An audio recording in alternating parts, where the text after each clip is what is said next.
Good evening, everyone, and welcome to Talk with the Titans, live from London, UK, all the way to the US of A and worldwide. I'm your host, Kalam, and this is Talk with the Titans. This is actually the second part of, the first show, which was to do with my brother Adnan Rashid, proving that Islam is not racist. So why Islam is not racist? We had myself on the panel, brother Saracen in the panel, Atakwe Ahmed Mohammed, which is my Somali Muslim brother. Who else we had? We had Gabs in the building as well. So we're going to continue with that particular show. Family, if you could just tell everybody that we are here, we are live right now. Let people know, man. Let people know we are live right now. Let me just sort out the behind the scenes issues as well. We've got my brother as well, who's just popped in. I know you guys can see it right now, but we've got my brother Digital Dawa in the building. I'm literally just turning off what's going on behind the scenes so you can't see them anymore, keeping it the professional look as we normally do have it. So family, let me know that you're here, you're in the building. If your friends were watching the previous show, please send them over back into this show, and we can get this show running again. So what I'm going to do is I'm going to hand the show back over now to brother Saracen. I believe Saracen actually wanted to go in. So if I can get everybody to mute their mics. Again, real quickly before we actually start the show, there is 3 rules on Talk with the Titans. Rule number 1 is to keep your mics muted at all times. Rule number 2, okay, is to respect our Titan cipher. So all of you guys are Titans right now. So just respect their cipher. When they're talking, please do not interrupt them. Rule number 3, I'm sure I don't have to tell you guys, no profanity. And we're gonna get it going, okay?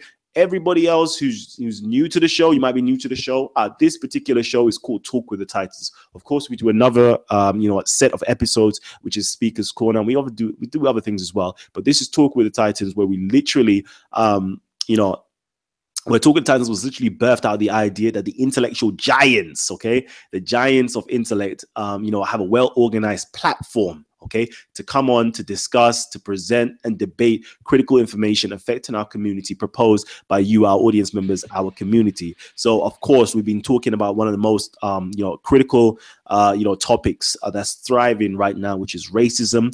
It's not as blatant as it has been in the past, but it's subsiding, which can be a good thing, and it can also be a dangerous thing as people aren't acknowledging or realizing that racism actually permeates throughout society. So let's get it in. And I know everybody's saying, can't we get off racism and can't we get off, topics like Islam and so forth and so forth? Yeah, we definitely can. Okay, we're just going through a phase right now where we are just addressing these particular things, and hopefully we can change up the topics and we can get some more Muslims and other diverse people involved with more and more conversations that we do have here on Talk with the Titans. Okay, so hold tight with us. We're gonna get some more information out to you. Don't worry about that. Okay. So I'm going to pass it over to my brother Saracen. Saracen, if you're there, please unmute your mic. I know you got a bunch of information that you would like to dispose of. So please drop that heat, man. Drop that knowledge. Yeah, cool, bro. Good evening, everyone. Again, thanks for tuning in.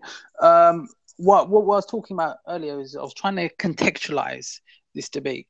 So what we're going to do in this bit of the debate is we're going to be discussing a little bit about the history, briefly, about why there is racism within the Muslim community. And notice I say Muslim community as opposed to Islam. I'm very much with Kalam on this one. I don't believe the Prophet ﷺ was racist. I don't think the holy book, the Quran, is racist, and I think it's very much against that. Now, when the Prophet ﷺ came, the Arab people, there was many different types of Arab tribes there. And some of them were point blank racist. They were horrible, especially to black people. Everyone knows the story of Bilal, radiyallahu ta'ala an, and there's many other black slaves out there. Now, the Prophet ﷺ, I say, came to change that. Now, I'm not going to go too much into that because it will be a very long show. Perhaps we can do another show on that one. Now, what happened after this? There was the 4 rightly guided caliphs, what we call Khilaf al-Rashidun. And that ended with Imam Hassan, alayhi salam. He was the last of the caliphs. There were the 5 rightly guided caliphs. A lot of people think there's 4. There's 5, according to Imam Suyuti. After this, it became an empire. So we had Bani Umayyah. Now, who are Bani Umayyah? A lot of people don't know this, but this is important for people to know. Bani Umayyah were the people who were running the Quraysh, that were running the tribes at the time. They were fighting against Muslims. They were fighting against, they were the enemies of Banu Hashim, which is the tribe of the Prophet ﷺ. Now, if you look at history, and we have to be objective as Muslims with regards to this, Bani Umayyah, when they came in, they adopted the lifestyle of the Romans. Many of them. You look at their opulence, the way they treated people.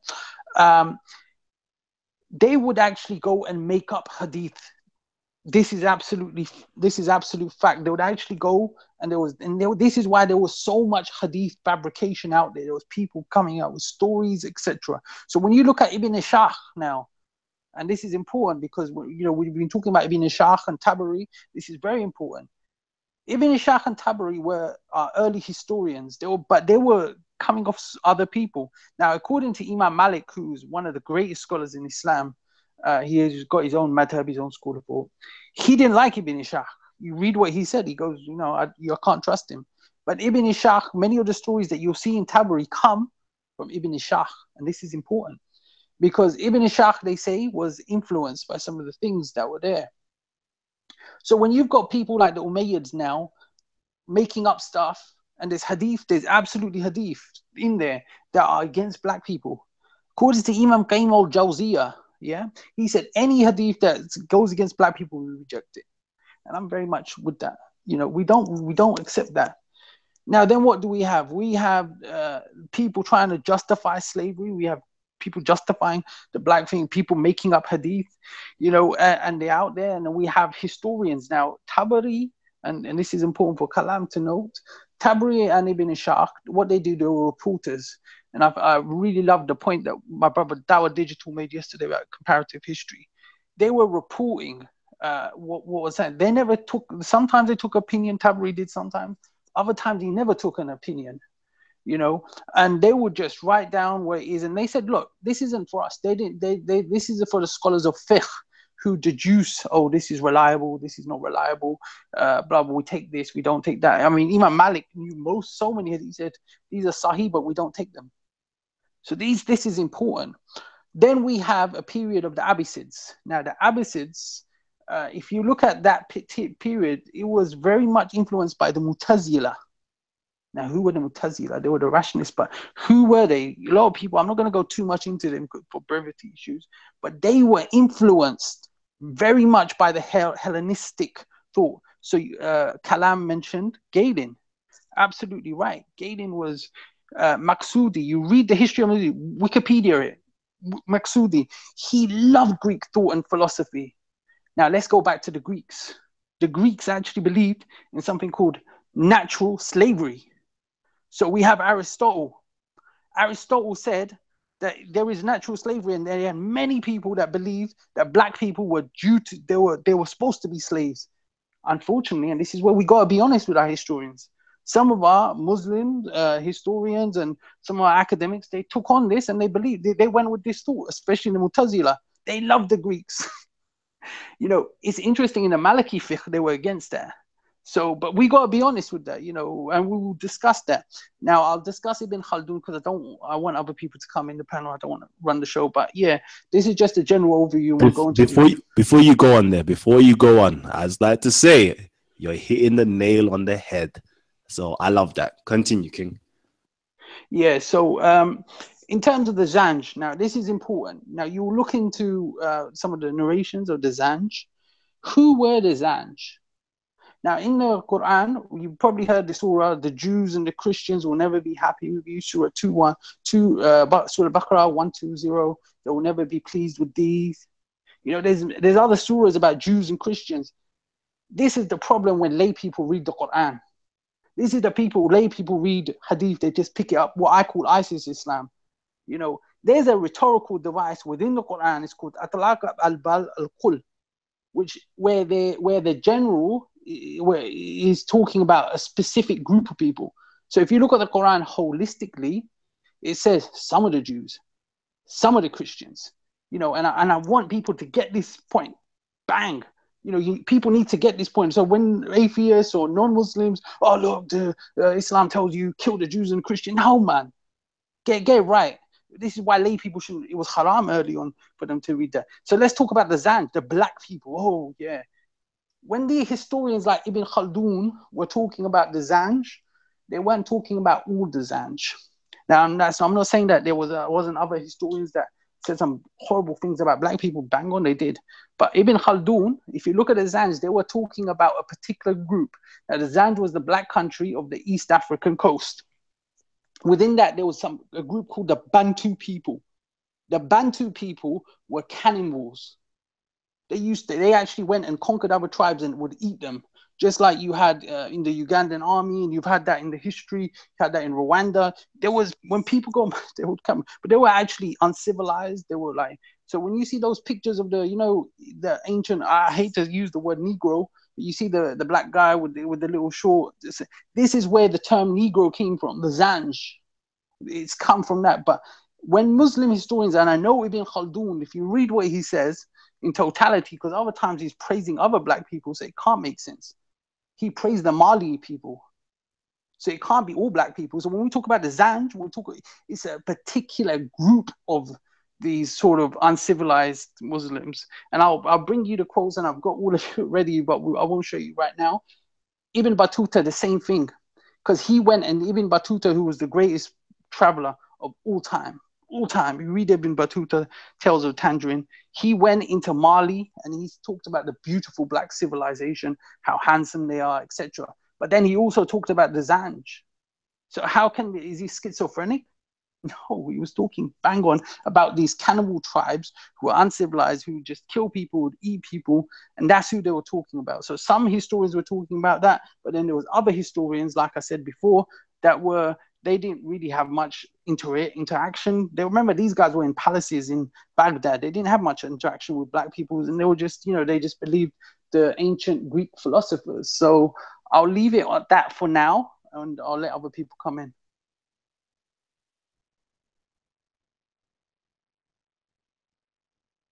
Okay, family. Okay, my brother's just going in. I want to know what you guys are thinking. What are you thinking? What are you saying? What is your response to that? I know a lot of you, I can see the comment section is going wild, to be honest with you. So please let me know, what are your thoughts upon that? Anybody here on the panel would like to take over? Yes, I'd like to come in, brother, if that's possible. Yep, go ahead. Right. Well, first of all, let me say assalamu alaikum, peace and blessings to everyone in this chat, everyone in the here present in the actual audio visual thing, as well as everyone in the chat, especially to the people who have been asking me questions in the chat. Off the top of my mind, I'm thinking of Tony Mason and Slimy Cucumber. What kind of name is that anyway, bro? Come on, man. Anyway, that aside, no ad hominems. I've been asked a lot of questions regarding slavery in Islam, but before I get into that, I just want to give a Saracen 786 for laying it out like that, man. You bought the cure, bro. You bought that cure. You laid it down, and mashallah, brother, you know what? Even though it was always there. I just want to mention that there are many verses in the Quran regarding the abolishment of slavery. And if you compare this to any other textual works, scriptural works, i.e. holy books, I'm not talking about books on history written by Muslims. I'm talking about actual scripture here. Let's not forget that scripture has to be studied, not just read linearly. You're not reading Harry Potter here. Yeah, you're reading a holy book which needs to be studied. There's an anthropology and axiology. And if you don't know what those words mean, you ain't prepared to read anything. Okay, so study is required in these, in this sort of thing, right? When you're reading the Quran, if you're reading the Bibles, whether it's the Old Testament or the New Testament, whether you're reading the Bhagavad Gita, whether you're reading the I Ching, whatever you're reading, it needs to be studied in context. Yeah, and not just context, but context. Not just context, but there's something called anthropology and axiology. You have to understand the whole process properly. With regards to the verses on slavery, I'm going to first start with just a few, quoting from Surah number 90, verse 10 to 14. Bismillah. Did we not show him the two paths? He should choose the difficult path. Which one is the difficult path? The freeing of slaves, feeding during the time of hardship. Did you hear that? The freeing of slaves. What holy book talks about the freeing of slaves? Find me any other holy book. My challenge to all of you guys, find me any other holy book which talks about the freeing of slaves. I challenge you, you won't find one. The Quran talks about it. Let me now give you some other verses. This is from chapter 2, Surah Al-Baqarah, verse number 177. Righteousness is not turning your face towards the east or the west. Righteous are those who believe in God, the last day, the angels, the scripture, and the prophets, and they give money cheerfully to their relatives, the orphans, the needy, the traveler, the beggars, and to free the slaves. Oh my gosh, are you hearing this? Are you hearing this? Let me carry on. Yeah. And you know, I hope Tony Mason and Islamic Cucumber are paying attention here, because if they want to do a comparison, bring me the holy text from other nations. Okay, another verse. This one is from Surah number 9, chapter number 9, verse number 60. The charities are to go to the poor and the needy and those who work to collect them. That means the charities are to go to the poor and the needy and those who work to collect them, and those whose hearts have been united, slaves and those in debt and in the cause of God, and the traveler, a duty from God, and God is all knowledgeable, all wise. SubhanAllah. You know what? You've got to understand that slavery. And there was a very interesting case in the time of Muhammad sallallahu alaihi wasallam where he freed a slave girl called Juwayriya because her father had paid the ransom. So she was freed. And Prophet Muhammad asked her, guess what? She agreed. So the Prophet Muhammad sallallahu alaihi wasallam actually married a slave girl, inheritance rights. Not just that, but you know what? She was, you know, raised in honor and status amongst other women. In fact, the people of Medina who had 100 slaves freed all of them. They freed them all because they thought, how can we keep slaves when the Prophet ﷺ has freed one and married her? How can we do something the Prophet, Prophet is not doing? So they freed 600 slaves. This is in the Islamic histories. So if you're asking me about when the Muslims freed slaves, all in mass, so there was no slavery left in Medina, which was the Muslim capital, the Muslim state of the time. Here's the example. Don't believe me? Go do your research. Look, guys, first of all, I'm tired of these topics. They're regurgitating over and over again. I've been on forums for over 10 years, yeah? Religious Education Forum banned me for being so contextual and so accurate. In fact, it was the Jewish moderators who banned me because I've got them on a theological loop, right? Put that aside, though, right? I've been in forums like Wake Up Project, Vigilant Citizen Forum, gosh, there were so many that have come and gone in the past, right? But believe me, I've been there and done this whole circular thing, yeah? So I'm more than prepared for your silly, noobish questions. And I'm not trying to have a go at you, but I'm just saying, do your research before you come at me, because I'm prepared. I'm fortified with this sort of stuff. All I've done is debate and debunk, yeah, stupid narratives regarding slavery. And yes, I'm not going to say that Muslims are not racist. I've already given you examples yesterday of when Muslims are racist. Is that Islam? Ask yourselves this, because it really isn't. That is a cultural bias, and this exists in all peoples, like I said before yesterday. Yeah, black people who are racist to each other.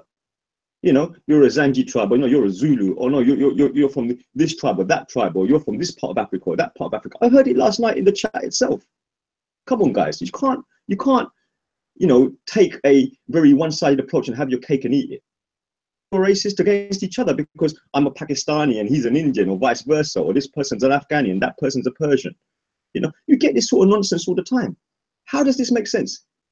It's not contextual to Islam, right? It doesn't make any sense in Islam at all, right? So really, what I want to say is, first of all, to back up what Saracen's saying, that there are very, very, how do you say, ironical statements being made by people who say they follow the Kemet and histories. Now, I've got nothing against you guys. I think a lot of you are amazing people, right? And I've met you in the park, exchanged words with you.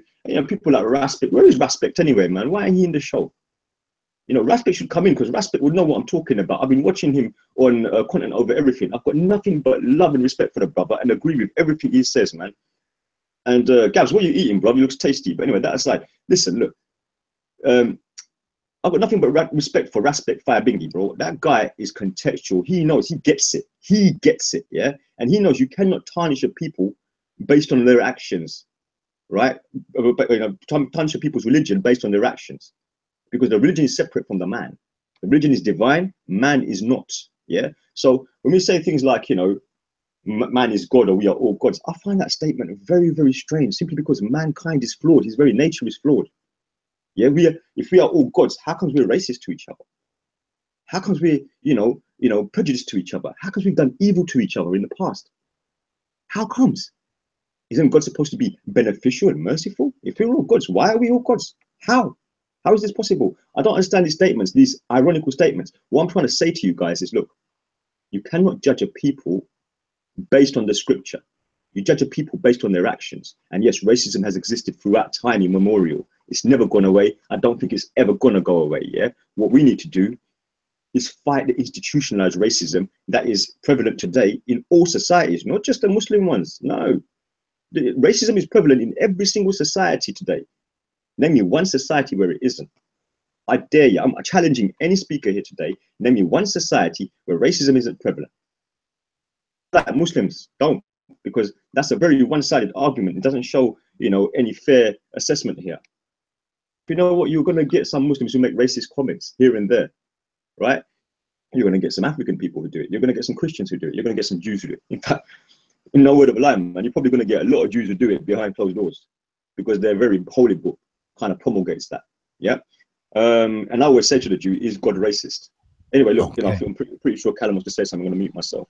Kalam, Mike Alcock wants to join the panel as well. So Okay, cool. My brother did say quite a lot.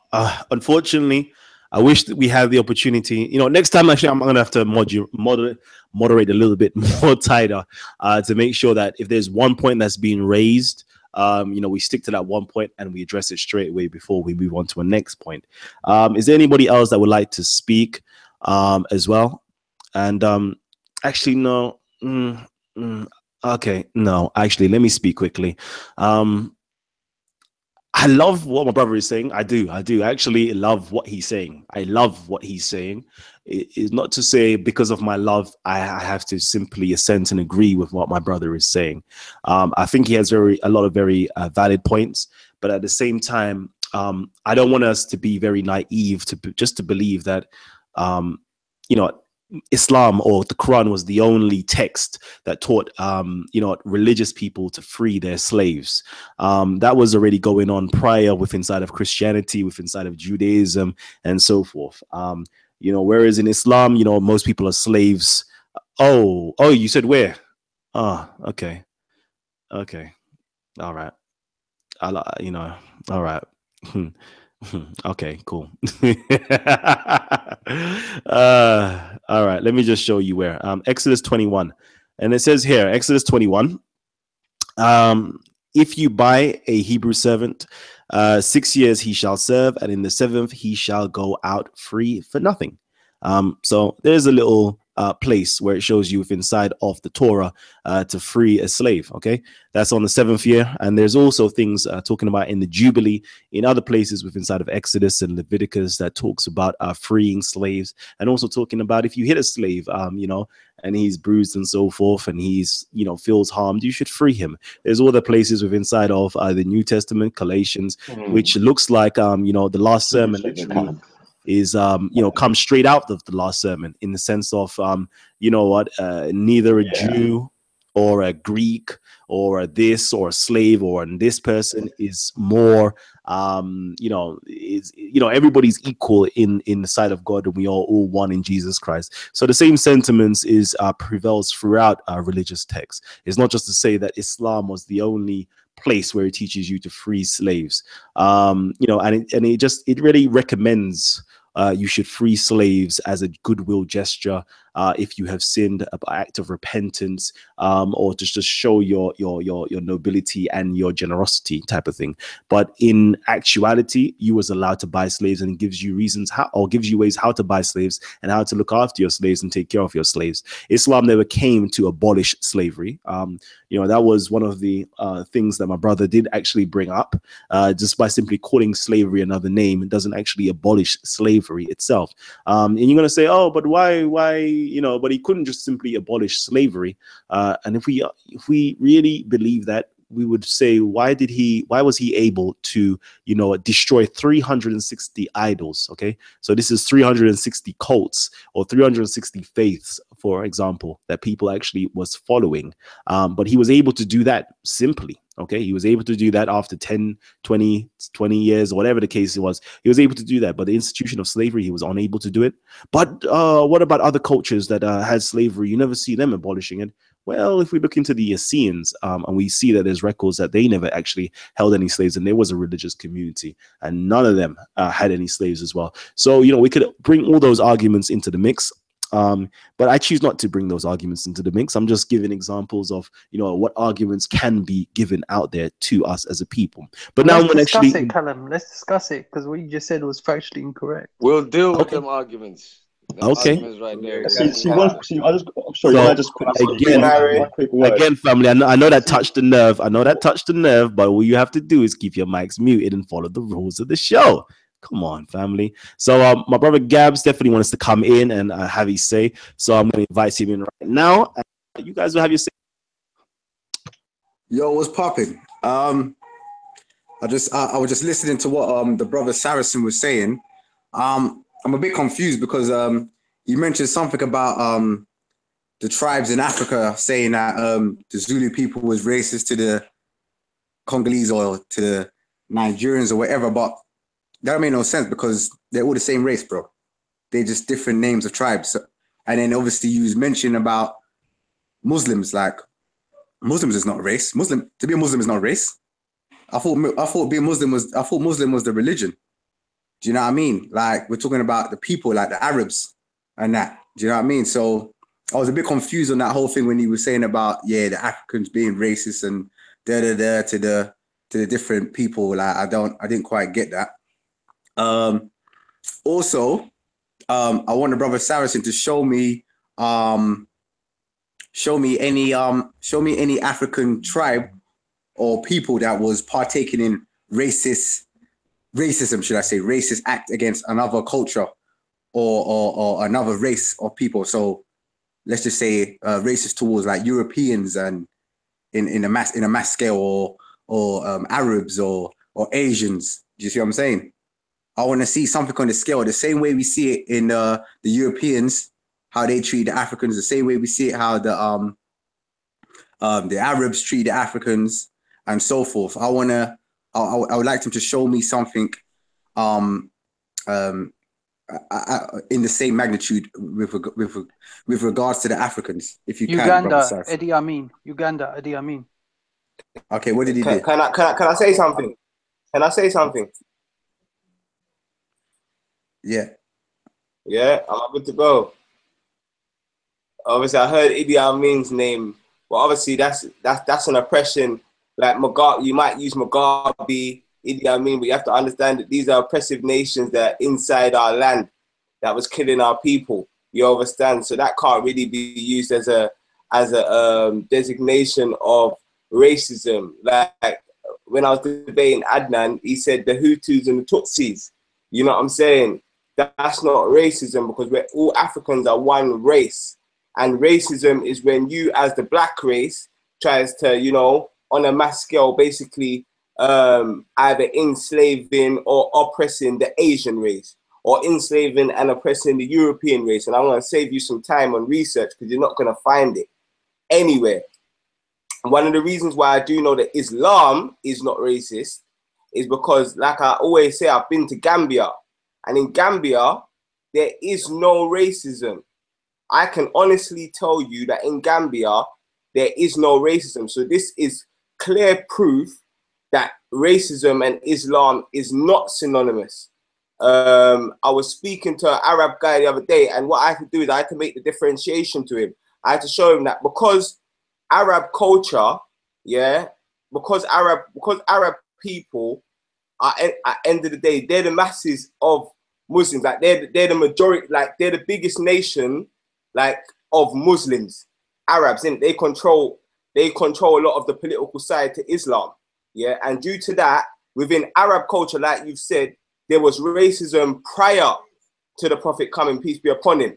You understand? So it's actually that Arab culture mixing with Islam why you find the racism. You know what I'm saying? But I'm saying when that same Islam is taken to Africa, to Gambia, that's definitely not seen there. You know what I'm saying?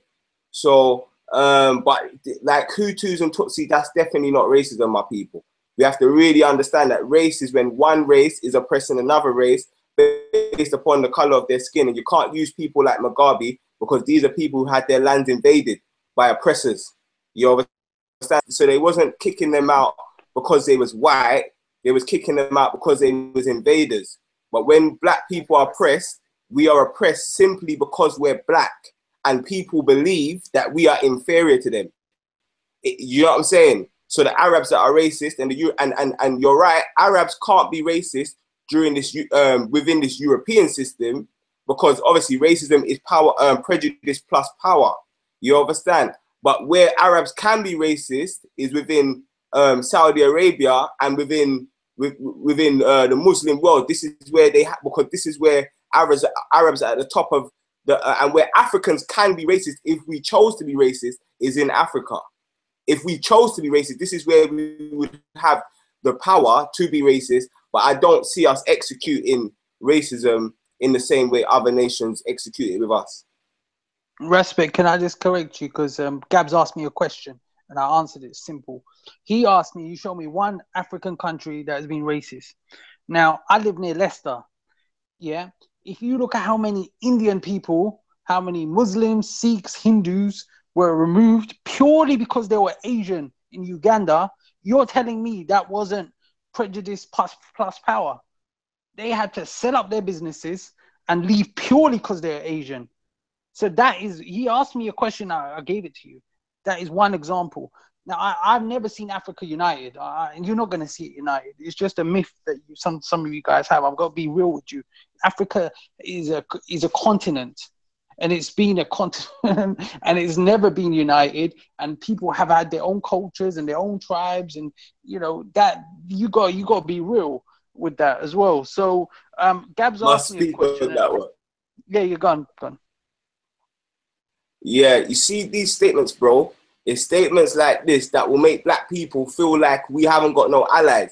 Because you can't tell me, as someone who's not in my race, you can't put that sort of word, sound, and power on we're never going to be united. And the reason why I tell you that is because Sunnis and Shiites, they have their passes. Yeah, but I believe that if Muslims really start practicing Islam and they then the fight, because when people attack Muslims, they don't attack you because you're Shia or because you're Sunni. When they blew up when they petrol bombed that mosque, they didn't bomb it because it was a Shia or a Sunni mosque. So because of that, you're jumping, brother. You're jumping. All listen to what I'm saying. I'm going somewhere with this.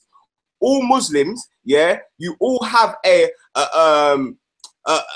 interest, yeah, in stopping the internal fights amongst you and uniting so that you can fend off outside enemies, so your children don't have to be starving in places like Syria and places. Do you know what I'm saying? So what I'm saying is, it's the same thing for black people, and this is something that I don't wish your people to be divided forever. So I wish for my people to one day have a sense of unity. It might not be everyone holding hands, no, but there may be a United States of Africa one day. And there's no one from any other nation that doesn't have to deal with the things that we've dealt with that can tell me, you Africans, you're never going to be united. That's a myth. This is the same thing Adnan said. And I don't like those statements at all, because I'm never going to tell you as an Asian guy that you lot ain't ever going to come to some consensus for the better of your nation. So never try to drop them statements, bro. I will drop those statements. Sorry, if I could just come in for 1 second, please, brother, yeah. Can I just finish what I'm saying 1 second? Then what I was going to say. A reason I like respect and stuff, but sometimes I know he says popular things and everyone's like, yeah, cool. But it's a Titan show today. So I'm coming with my gloves off, and we'll probably hug in the park on Sunday. But I'm saying to you, you think that Africa's going to be united? That's a myth, and you need to. It's not happening, brother. That's the same thing that some of the Hindu nationalists are saying. They want India and Pakistan and Bangladesh united. It's not happening. It's not going to happen. People are different. Africa's never been united. If you look at how Africans enslaved Africans, we can go into that. We can talk about ancient Kemet if you really want to and stuff. But I'll say that probably for Sunday as well. But there's where you get people, you're gonna get. Please talk about that, please, Saracen. No worries. No, I'm giving you that medicine on Sunday, my brother. I've got the slideshow ready for you. Nah, give the medicine now. I don't need this. I don't need to Sunday. This is all I'm saying on that. on that. Sorry, Dawa, you can come in now, bro. Yeah. Thank you, brother. Listen, first of all, I just want to say, respect, brother. You know what? Yeah. To what you wish for, I say Ameen, bro. Ameen. I'm not even saying Inshallah. I'm saying Ameen. Let it be. Let it be. Because I want a united Africa. I want united Islam. I want united India, Pakistan. And you know what? I don't put it out of the scope of God's, God's possibilities. Yeah. But if you look at it from a historical perspective, Saracen has a point. But history doesn't always repeat itself. Sometimes some things do happen which, break the status quo. And if the status quo is going to break, let it break like this. That's what I say. I'm a positive thinking person, yeah, like you, Respect, yeah. I believe humanity, as much as we can fall, we can rise as well. So on that level, brother, you know what? I stand in solidarity with you. In fact, you know what, Respect, man? Every time we meet, we hug, yeah? We hug it out, bro, because, we've got that understanding with each other, right? This is demonstrating to anyone who's watching, right? And you don't know what, a lot of the people who are in this chat, just type in the chat box, they don't come to Speaker's Corner. They don't see what goes on behind the scenes. All you're seeing is the arguments on camera. Yeah? But you don't see what goes on behind the scenes. And me and Respect, we've got bare respect between each other. I've got respect for Gabs. I've got respect for, what, I've shook Sarah, a lot of Muslims are like, Sarah this, Sarah that. I shake Sarah's hand every time I see him now. I've shook his hands at least 3 different occasions. Kalam and me, we hug it out when we see each other. Bare big smiles, yeah? There ain't no racism there. There's just good feeling as content creators and as people who understand the struggle, yeah? Or trying to get our truth seen, yeah? So, I'm positive, Respect, that, what, if people like you and me can think this, then there's probably other people out there as well who can think this as well. And I can understand what Saracen's saying. I agree with him as well. But I don't think that there's a disagreement here. I'm just saying that, look, looking at things historically, the status quo has to break. We have to break it. We're the only ones that can do it. It's our generation, bro, of us. Because the next generation, they're looking to us for legacy. That's right. Truth. All right, Yo, Gabs. Titan, let me just one more thing, please, Titan, please. Okay, one so what I'm going to go to Respect, then I'm going to go to Brother Ahmed, and then let me know. Just unmute your mic if you want to speak out of Stefano, and if anybody wants to speak afterwards, okay. And Atukwe. Get me in. All right, brother. I've got you. In slavery, yeah, on a plantation, the white man told us black people, you will never be free. You will never be free from the shackles. And we chopped down that cracker. We chopped him down in Haiti, and we chopped him down in Nat Turner them. And we kept on chopping them down. And we chopped them down till they had to till freedom had to be gained. You have to understand. Even on the other side in South Iraq, fam, there were people that told us, you blacks, you're the lowest. You will never be free. You understand? And we chopped them down. We chopped them down, and it wasn't just enslaved blacks. It was Muslim, free blacks as well. Check out the revolution that happened in South Iraq. It was one of the biggest. It was the first African revolt, slave revolt. You understand? So we don't listen to no one when they tell us that we're going to be divided forever. We don't listen to anyone when they're telling us that we're not going to be strong. You understand? We're not taking none of that from no one. We show love and we wish you the best. Even if you can't see the best for us, we will. You understand? And that's true righteousness. You get me? That's true righteousness. That's what we're dealing with out here. You understand? So when people tell us, yeah, that be free, you understand that their own brain is shackled. Their own brain is shackled. They still don't see black people as the way that we should be seen. So they don't think that we have the intelligence, the common sense that China's had and other nations have had, but we have it, my people. Never listen to them people. Never let them dissuade you. Yeah, they don't know themselves, so how can they know you? Yeah, so I'm going to finish. There was something else I was going to put in there, but the main thing is when they told us, you know what I'm saying, that we're free, you understand? We chop them down, we chop them down, we chop them down. All the way around Africa. Anywhere they brought slavery, revolution followed. You understand? Anywhere they brought it. You understand? So we are going to be in a better situation. You understand? We was in slavery for 500 years and we was in shit 1,400 years before that. And we're 200 years out and we're getting somewhere. And we're getting better and better. And we're going to keep on rising. Love, love, love, love. Jeez. Ja Rastafari. What you mean? Conquering lion. How you mean? Wow. That was it. My brother went in. I think we just need a breather, you know. I'm all melting over here, man. Damn. Damn, the only one, Kalam, bro. Cool. That was on point. That was on point. I have to say, man. You know what? Ovation. I All right. don't think that was Is on it my point. turn? All right. I think if All right. anyone can shout Hold on, my brothers. Keep your mics muted, family. Well, let's get the order back in. All right. I know it's fire. I know it's hot, but we have to just keep the order. Okay. My act up in here. All right. Ahmed, it was you next, right? Then it was Gabs or Stefano. So Ahmed, go ahead, King. All right. First of all, I want to address what my brother Saracen said. I don't think his intentions was in the wrong place, but to be frank and honest, as Africans, to hear someone who is not an African say Africans will not unite will not be taken as anything but offensive. Not to say that you're being offensive, it just can't be taken as anything but. Do you see what I'm saying? So I understand that your intentions might have been good or whatever, but it's not always good to involve yourself in family matters. Jeez. All right. I'm gonna go to Stefano. Jeez. Stefano. I believe it's Atakwe, Gabs, and then back to my brother Saracen again. I know you got a whole heap to say, Saracen. Just hold tight, man. I've got you, King. I might even have to jump in your defense in a little while, man. Come on.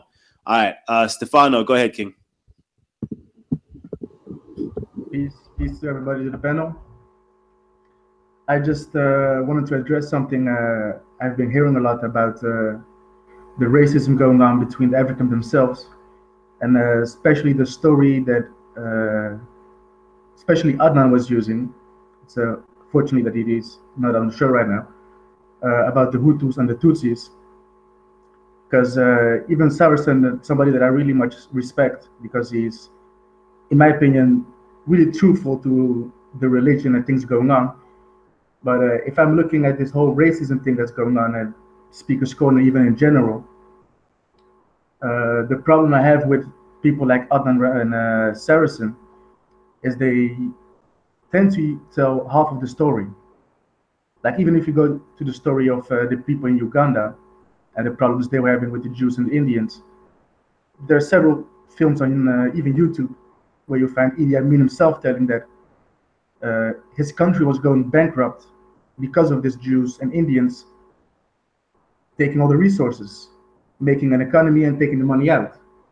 So if you have somebody who's oppressed and making a decision of, okay, you know what, to save my people, everybody has to go. If you're going to see it as racism, for me, it's really difficult to justify that. And also the thing that, especially about Hutus and the Tutsis, to give you all a little history about it, the Tutsis were the tribe that came from the north and had a kingdom in the region of Burundi for at least 500 years. And they had a big time fighting the Arabs when they came on with the Arab slave trade on the east. And in 1856, they got ruled over by the Germans. And the Germans were the one who started introducing the whole philosophy of a Tutsi being better than a Hutu, and like putting in institutions of teaching people in schools that a Tutsi is better because his nose is a little bit smaller, his skin may be a little bit lighter, his lips may be what's smaller. And that's to me the real racism. So it's not something that somebody just say to you. So it's something that's introduced and forced on you. And at a certain point, you got where Burundi was like a free country, and we got our first elected president, but a president got assassinated. But we can say it's the CIA or some Belgian agent, whatever it is, he got assassinated. And that was the trigger for the Hutus killing the Tutsis at the time. So there was always a little bit of a problem between the Hutus and the Tutsis, but it got triggered by some internal forces. And that's my problem with Adnan Rashid. If you're going to tell a story and just tell half of the story, like I think my brother Respect tried to address it one time in the park, why were these people fighting? It's one thing to say, okay, Hutus and Tutsis were fighting, but if you're going to look why they're fighting, it's because of some involving faces. Some other people who are now giving you guns, giving you ammunition, and telling you, you know what, go kill these people. So for me, even with Saracen, I really like you, but I think it's really important to keep the facts 100% and don't give just half the story.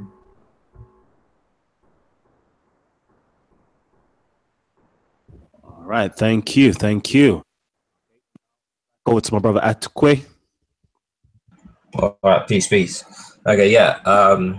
Big up to Stefano, big up to Respect, big up to Gabs, you know, for obviously, you know, when we're dealing with African heritage, like Ahmed said, this is family issues, man. So, you know, I don't expect or respect anyone who feels they are will to comment about what Africans can or cannot achieve. You know, when we look at history, we know what Africans have achieved. So I'm sorry, but you know what, that's your opinion. Now, when other people, not Muslims, comment and say there's racism in Islam, you don't take that lightly. So, you know, then you want to explain, oh no, well, this is blah, blah, blah. This is why there's no racism in Islam, blah, blah. Okay, so I'm sorry, but I don't to comment on what Africans can or cannot achieve.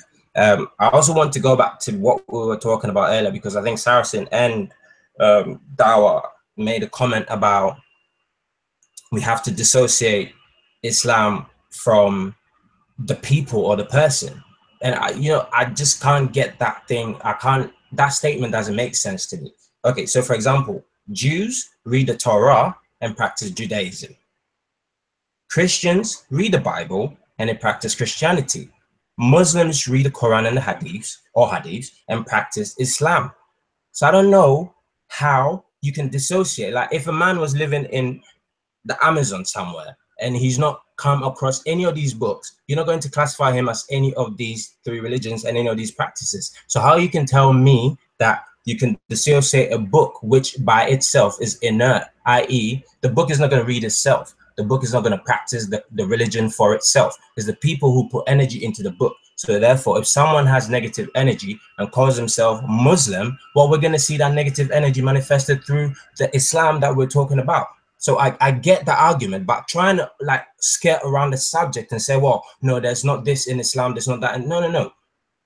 Escape from it. If there's a Christian with negative energy practicing Christianity, well, that's what you're going to manifest. That's what you're going to see. So again, see, I'm not interested in half truths.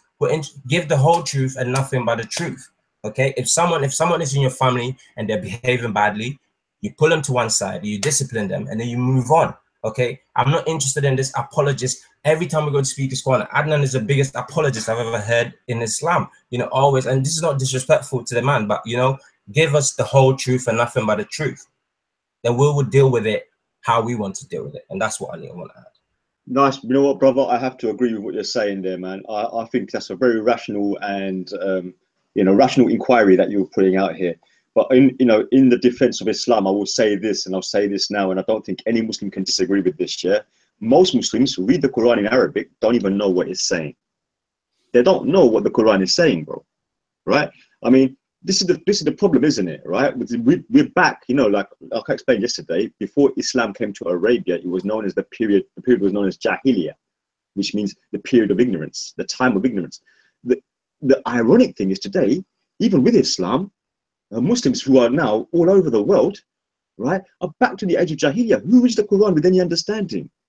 Who reads the Hadith with any understanding? The Hadith they see as, oh no, we shouldn't even touch these because they should only be read by the scholars because they know the Hadith sciences. And there's a certain validity to that statement.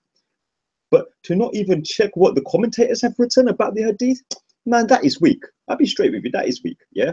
And it's a sad fact that when I talk to most Muslims, they don't even know their Islam properly. They know the basics, i.e. pray 5 times a day, observe your fasting, believe in one God and Muhammad is the last messenger in a line of long list of messengers, etc., etc., etc., right? But they don't know the smaller, they know the bare bones framework. They don't know how to flesh it out. They haven't fleshed it out. The ironic thing is the first word revealed to the Prophet Muhammad, peace be upon him, in the cave was Iqra, which has a duality of meaning of read, recite, proclaim. Yeah? Read being the first term. But when that very command is ignored, we're back to square one, bro. We're back to square one. And that's a shame. That's a big shame. Speaking of scripture, I just want to say, Kalam, you quoted, Exodus 20 or 21? And you mentioned the verse about the slaves but the slaves were in particular Hebrew slaves. They're our very own people. So they was enslaving their very own people. We're not talking about slaves outside of the Hebrew races, i.e. the Goyim here. You understand what I'm saying? Right? So even there, contextually, you was wrong, brother. I have to just point that out. But look, let's come back to your topic. Look, I agree with you. The brother who just spoke, Adequate, I can't remember, I don't know your name, brother. Adequate. That's a lovely name, Adequate. And I have to say, look, if you're to ask me what my preference is, I'm not married yet, but if you ask me what my preference is when it comes to women, you might be shocked, but Muslims will be shocked when you know I'm an Indian who likes black women. Yeah, that's the straight truth. I'll be honest with you. Come on, brother. Leave some of our women. Leave the women. Looking at the sisters with hungry eyes, bro. I'm joking. I'm joking. Look, bottom line is, I like black women. That's been my preference. No, we're not surprised. Trust me. That's no surprise. I love black women. Yeah, we ain't surprised about that, man. We got the goddesses over here. That's the intro right there, bro. That's the intro right there. Man, jerk chicken and pounded yam all night long. Trust me. Hey, I wanted to go over to Gabs. I have to just go do a quick one and just say, nah, let me leave it alone. Let me just go over to Gabs and just take it. There, Gabs. No, what's it? I was gonna say, you can say what you're gonna say, because I wanted to hear what Saracen had to say, really, because I still wanted to hear what he was gonna say about the whole thing to do with Kemet, that he's waiting for Sunday. But I don't mind missing my goal just to hear Saracen or hear what you have to say. You know what I mean? I'm waiting to see what Saracen has to bring. I want to hear his medicine. Hey, Saracen has medicine, Don't get twisted, I don't want this might just go the wrong way, This might go the wrong way right about now. Okay, me personally, I'm a bit, I'm a bit standoffish. I don't know what Saracen has to drop right about now. So Saracen, you know what? Actually, did I speak on that? I did actually want to pull up Saracen on something actually. In terms of, he was talking about inside of Ibn Khaldun, saying he was only talking about a particular tribe of people, which was the Zanj. I did want to pull you up on it, but I'm just going to humble myself out and actually listen to my brother and listen to what Saracen now has to say, because I know he's ready to fight back. So Saracen, I'm going to make sure that you're going to fight back, and only 2 people have the opportunity to respond to you, and then you're going to fight back again. So keep keep the flowing thing. This is one of the problems, though, Kalam. That's what I was slightly worried about, because what we're discussing is the whole issue with Andan Nasheed. We're talking about racism within Islam or the Muslim community, as I like to say. We were making really good strides. We were agreed that the Prophet ﷺ was not racist. We agreed the Quran is not racist, and then we were making we were going into how this racism comes across in the Muslim community. We were going to go into, the problem is sometimes, and this all due respect to the panelists and everyone, it's great to everyone go, sometimes you've got to keep the shows more particular, because now we're jumping onto Pan-Africanism and stuff like that. Now, if you want to get into Pan-Africanism, no problem, we can deal with it. I've got every right to speak about Africa. I've got every right to speak about Asia, Europe, even damn Australia, South America, because I don't see myself through the lenses of race. I see myself through the lenses of humanity. So when I see something stupid or people coming out with, this thing, and here's the thing, a lot of you guys come to Speaker's Corner and you bash Islam. Oh, Islam is racist. Oh, Muhammad, look, he's Sallallahu look what he does. He enslaved Africans, or, Muslims enslaved Africans. Fine, bring it, no problem. But when you get the medicine back, you guys can't take it, and you go off on a hype about, oh no, you can't tell me this, blah, blah, blah, blah, blah, blah. Shout, get hyped up. You know what I mean? Everyone's, oh, he's on fire. Wow, look how clever he is. It doesn't work like that. If you break down what you're saying, it's nonsense. Idi Amin was an idiot. I know people who suffered his tyranny because they're Asian. Now, this isn't, even if they're white, if there were other colors, I wouldn't care. It was wrong what he did. And that's why you guys have to call out what your people did as well. If there's Muslims, and I'm very clear on this show, there was idiot Muslims. There was empires who used religion for political purposes. They used it for their own, for slavery, etc. We discussed that. And I made my point of what Bani Umayyah and Bani Abbas did. I'm not going to defend them. But you guys need to introspect yourself. Now, to answer Gab's question, I'm going to be real with you, brother. I'm going to bring you all the evidences. I've got my little iPad. I'm going to be Gary Google for the day. On Sunday, I'm going to show you the racism within Kemet. So I'm just going to tell you, you're going to see the shows, and you can try to disprove me, but be ready for Sunday, because I will bring it. That's all I'm saying right now. But this thing needs to be discussed, because if we're going to talk about how Islam enslaves people, let's talk about ancient Kemet. Let's talk about black on black violence. Let's talk about black slavery, because this is important, you know. And this is it. I am hyped up. We got to get hyped up. It's one of the shows. It's Titans TV, baby. This is how we go. Titans TV, baby. Oh, man. Yeah. All right. I can't wait for that. You know, I definitely do think my brother has got the medicine. I definitely do believe so. I am going to use the word again, believe so. So it's going to be interesting. Okay. Interesting. I'm wearing the hat of moderator, just to let you guys know. I'm moderating right now. I'm hosting right now. So, you know what? That's going to be interesting. That's going to be interesting. I just want to make sure, my brother, you are actually going to be utilizing the correct terminology, because I know you've got some heat, and I definitely do want my Kemetic brothers to be pushed. Okay. So just make sure they aren't able to wiggle out of what you're going to say. Because when you start talking about racism, and then you start talking about people of the same race having particular prejudice against each other, which can be interpreted as tribalism, I don't want you to run into that, okay? So just make sure you state your premise correctly, okay? A precise premise correctly that we can all vibe on and can say, yeah, you got a point. I don't want them to get an easy victory over you by utilizing the wrong term.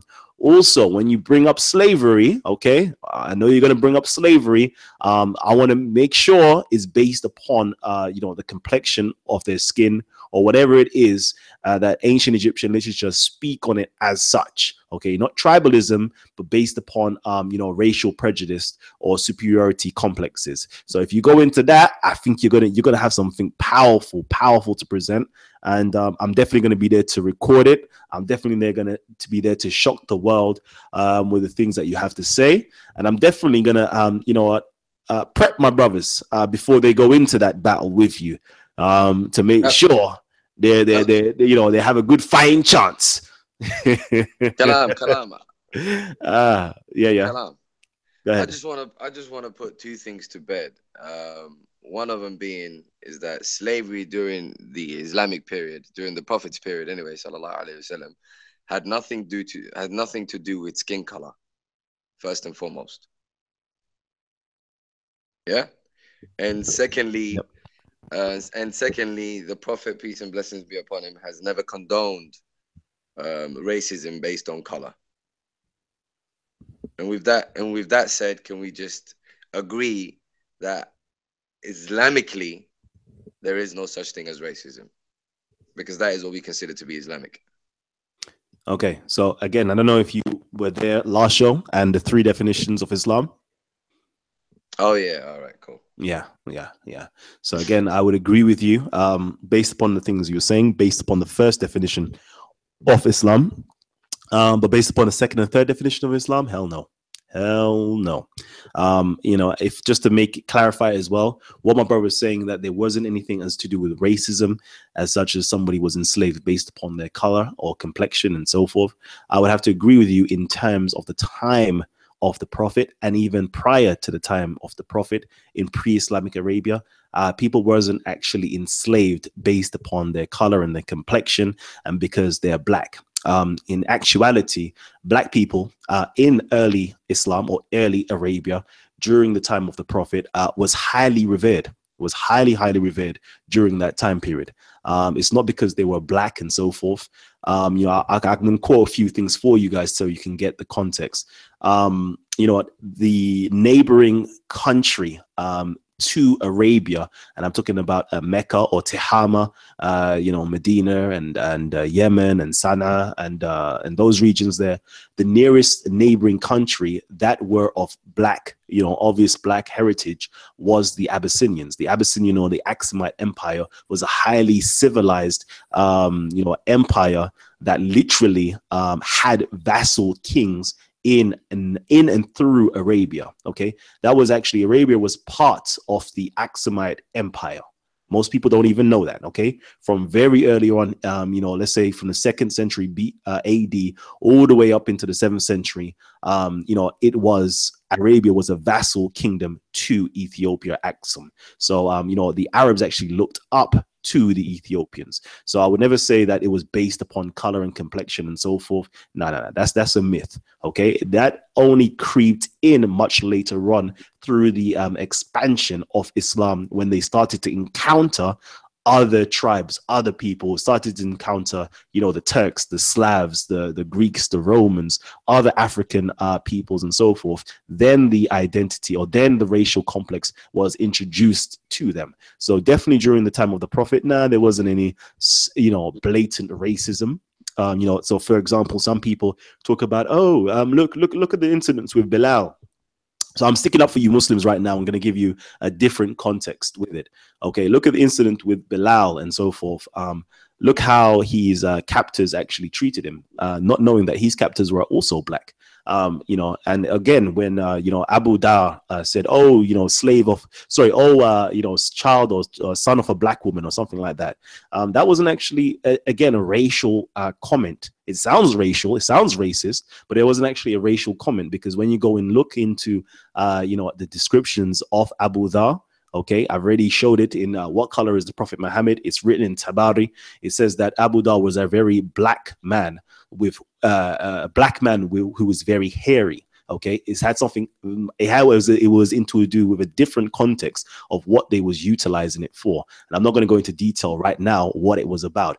Then we could also go into the reports. You know, most people don't even realize Quraysh was actually an Ethiopian tribe, a Habesha tribe. Most people don't know that. They're going to be like, Astaghfirullah, are you saying it's a Habesha tribe? Well, you know, there is actually accounts in Ibn Jawzi, okay, one of the first apologetic books for black people, you know, during, I can't remember, 11th century, 10th century, 11th century. Let me say 11th century. Forgive me if I'm wrong. And he also brings up a lot of evidence to show you that, you know, at least 30, you know, renowned individuals within inside of the Quraysh tribes all had Ethiopian or Habesha mothers and so forth. There was actually, you know, a very good working relationship with Habesha itself. So no, racism creeped in much later on in Islam. One more thing, yeah, happened much later on in Islam. One more thing I'd like to address. One more thing I'd like to address, Kalam, is this idea that Islam did not abolish slavery. Islam actually did. And the way it did so is simply by, I'll tell you how it did.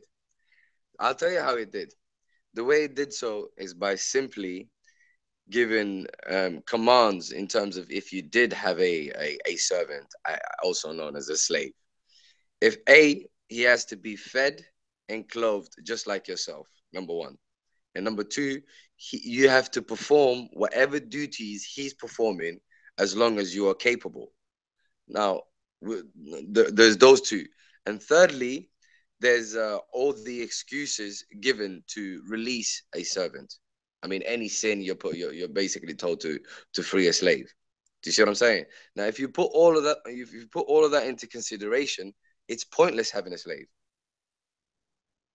Okay, I would have to disagree with you. All what was taking place was Muhammad was simply adopting the Judeo-Christian legalities of actually owning a slave. You can find all of these types of practices. You know what, furthermore, let me just do this real quickly.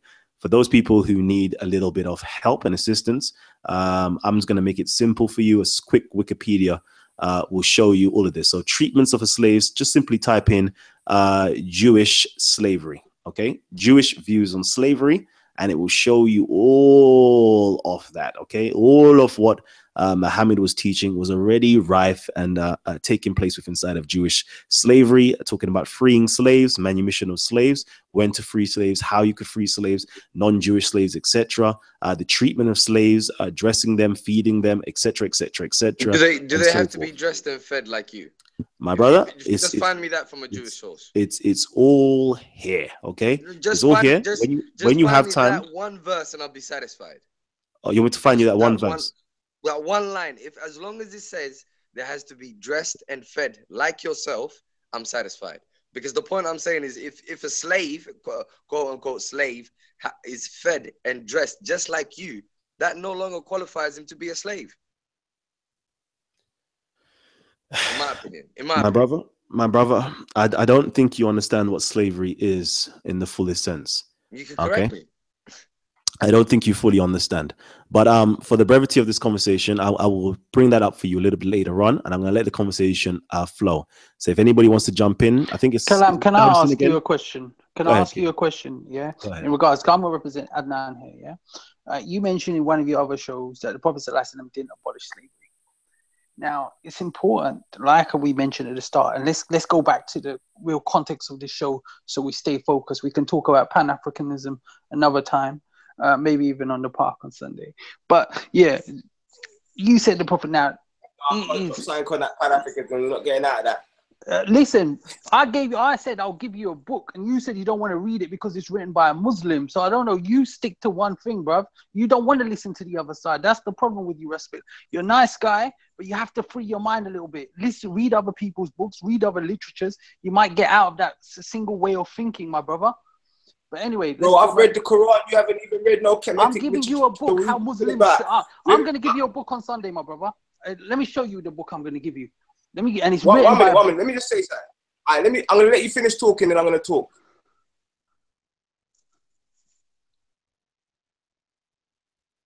Can you see it?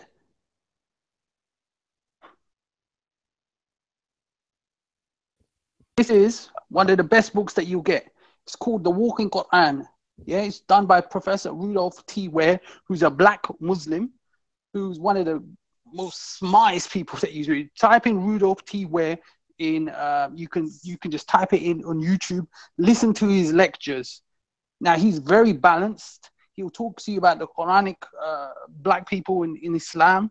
He'll talk to you how in Senegambia, how it was the Muslims that abolished slavery. Before the Haiti Revolution, before all of that, it started with the Muslims. And why? Because they said it was wrong, through the example of the Prophet ﷺ. So you get all of that in there. But here's the thing: you're only going to learn this if you read and expand your brains. You know, we got to get out this one way of thinking of black people or Muslim people or white people. It doesn't really help. That's what my point is. But anyway, can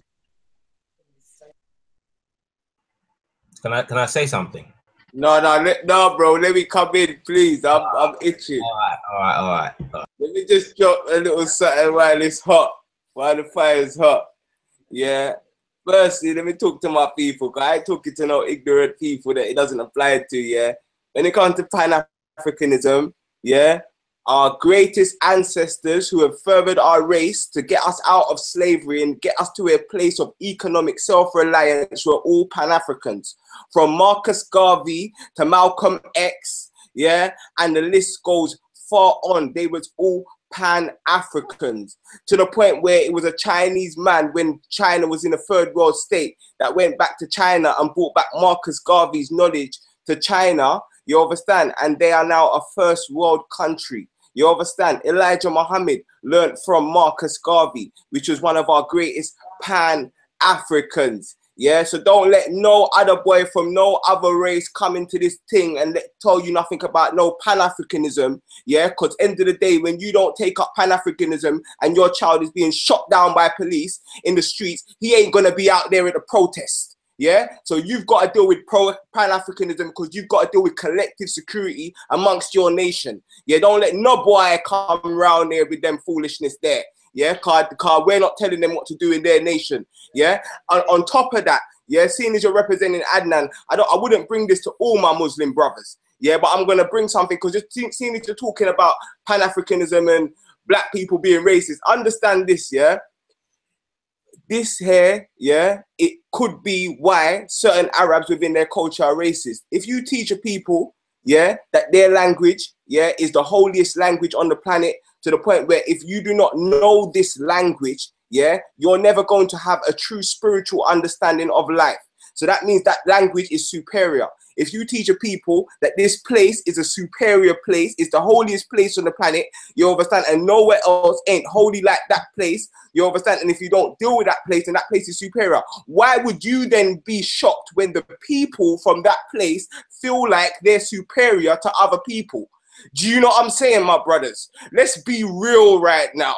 You understand? I could go on, but I'm gonna leave and it you there. could Fire, Bingy. No, for Round real, that one. was deep. That was deep, bro. All I have to say, you know what, Fire Bingy, yeah, my brother, yeah. I have to say, does that Pan-Africanism, does it also extend to Colonel Gaddafi, who wanted freedom for the black people of North Africa?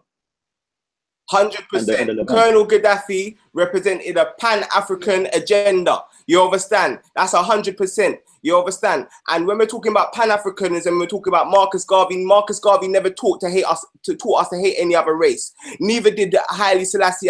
Neither did any of our Pan-Africans. They never ever taught us to hate another race. They just taught us to love our own so we could deal with the situations within our community. Because as much as I love my people from all over the world, it's not going to be Chinese, it's not going to be Asians that are coming and making sure true black history is taught in the schools. It's not going to be Asians to stop us being shot down in the streets. It's not going to be Asians to do any of these things. The same way it's not going to be black people to stop the Asians being attacked in the streets. All we can do is stand in solidarity. You know, bro, because you come from Leytonstone. So you know the whites was fighting the blacks, and then they used to have something called Paki bashing. And it was the blacks, you understand, that fought alongside the Asians, you understand, and fought against anywhere you see blacks and Asians in the community, there was a lot of blacks that had to fight against the racists alongside the Asians. You know what I'm saying? So that's a reality. You know what I'm saying? So we're talking about Pan-African now, because if we're gonna stick to that, then that's what we need to do. No, the thing is, it's easy to get hyped up. It's very easy, and then go off on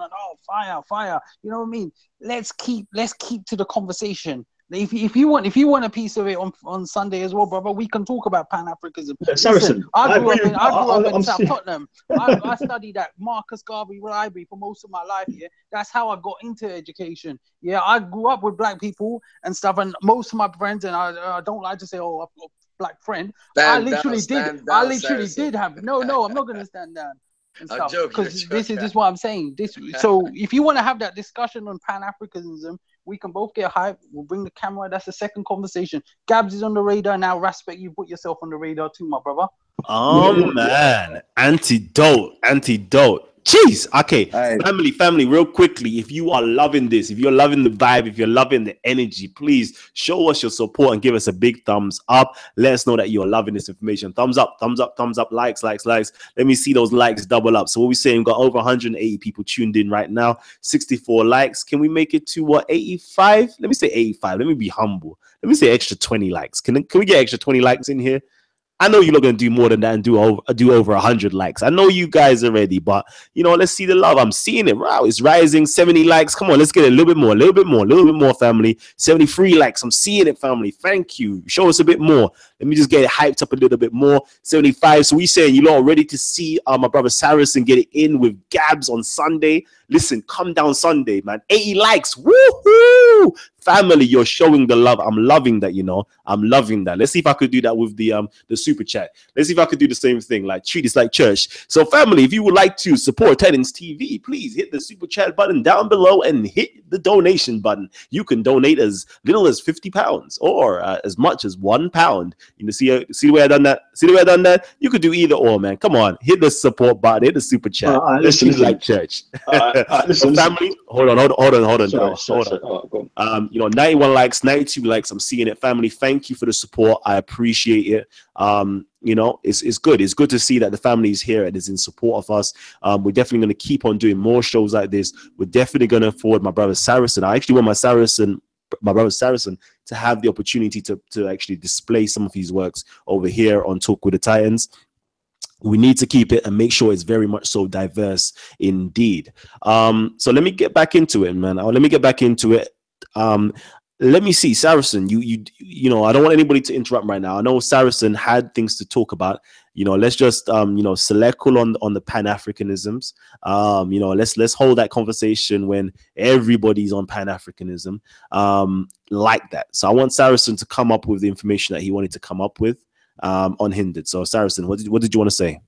Yeah, so yeah, just to go back to the original topic about, we're talking about racism and discrimination, particularly against Black people within the Muslim community from the start. So again, just to refresh everyone, for those people just tuned in, myself, Kalam, and I think most of the panelists agree that the Prophet ﷺ was not racist.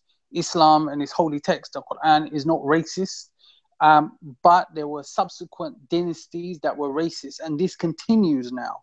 So within those writings, and I agreed with my brother Kalam that there are many, in fact, I can give you quite a lot of very, very racist writings within Muslim writers. In fact, I could just pull out with a whole, I researched it this week, and I was shocked at the amount of racism against particularly Black people in there.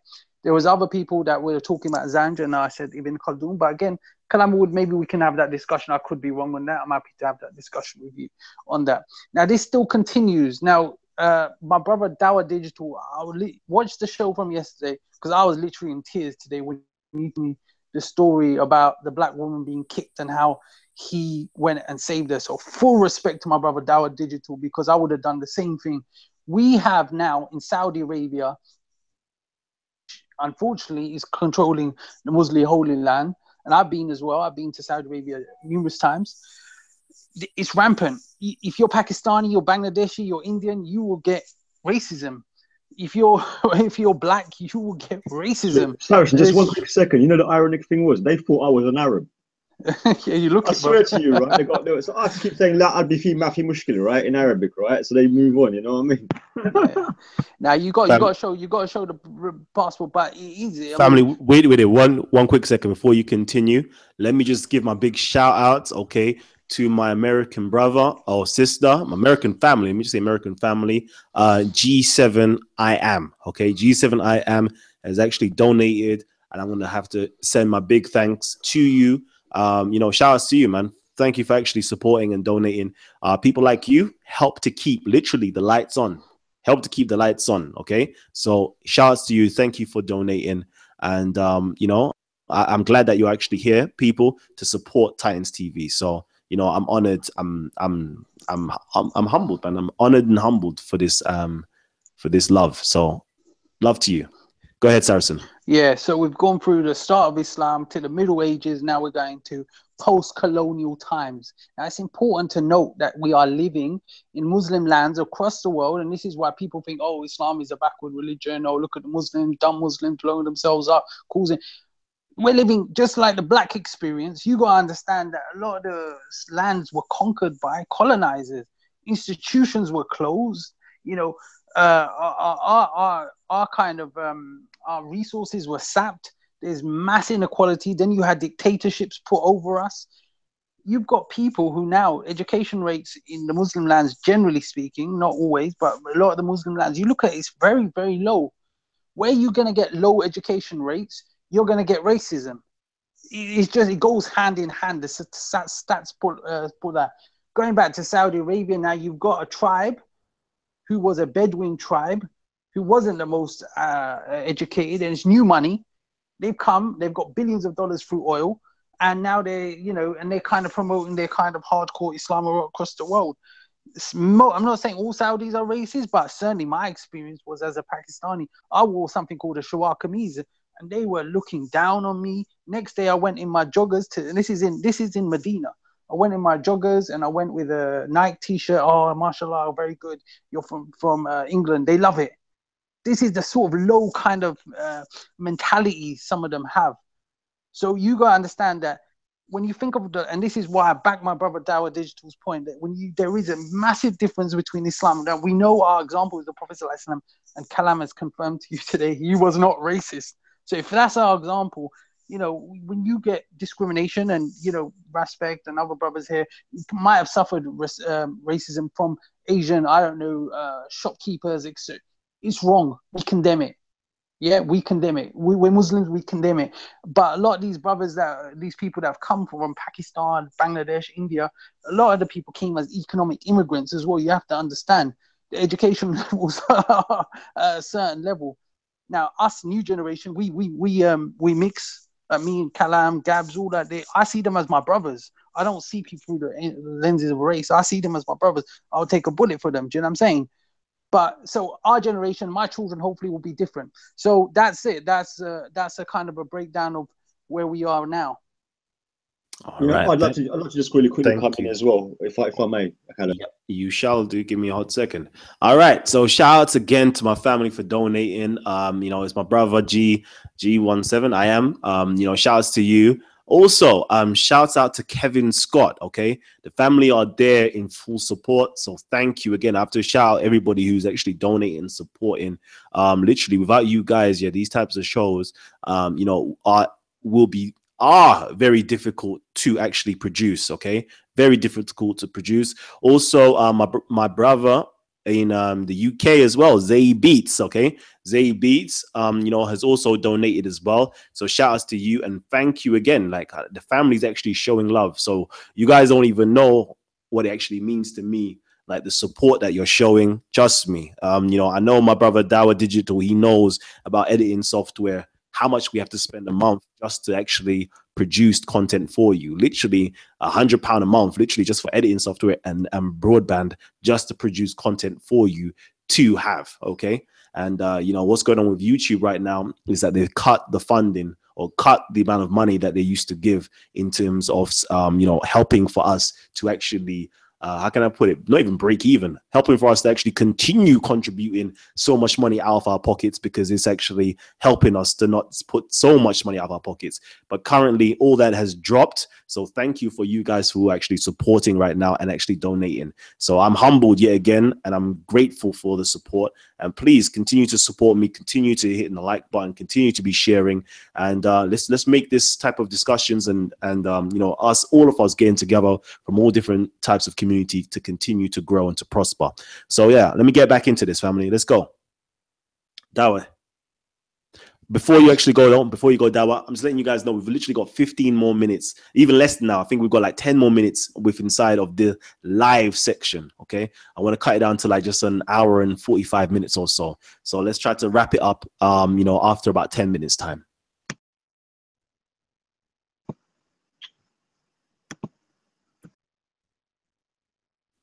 Nope, you just muted your mic again, King.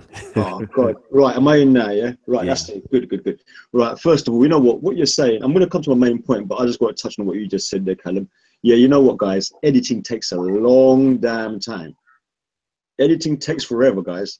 I mean, sometimes I'm up till 7 o'clock in the morning editing shit up. I stop through life and sworn and just gets to me, man. I mean, like, people don't appreciate the amount of work that goes into this thing. Do you know what I mean? And I ain't making no money off this. I ain't got no YouTube advertising going on.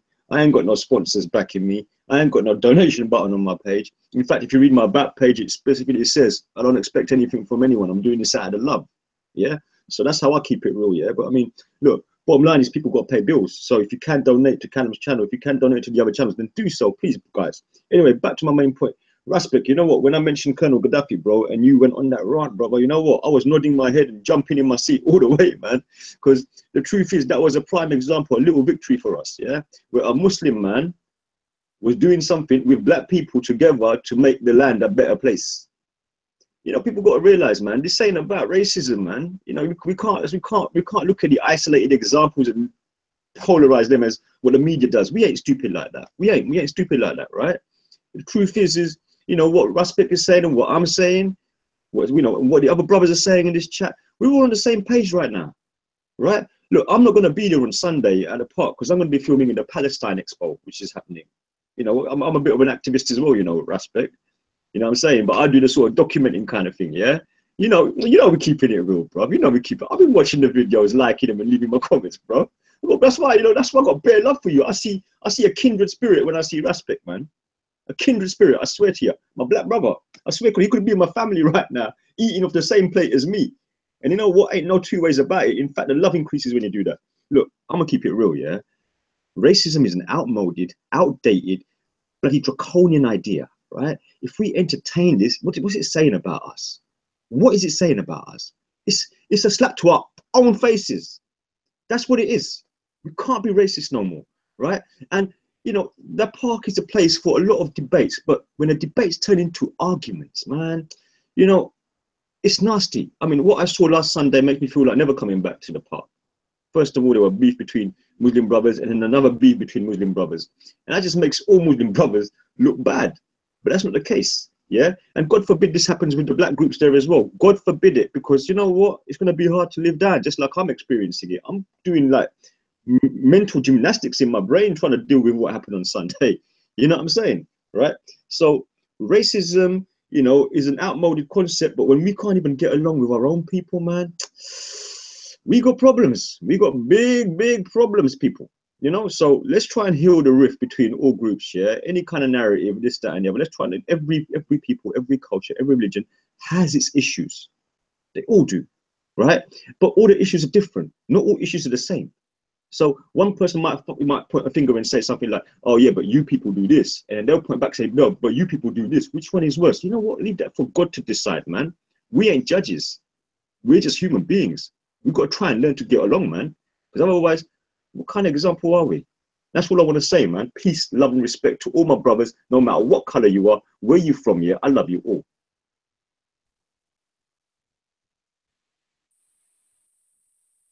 All right, family. All right. So, you know what? Let's see who else we got on the panel. Atakwe, I haven't heard your voice in a little while, King. What's we saying? Peace. All right.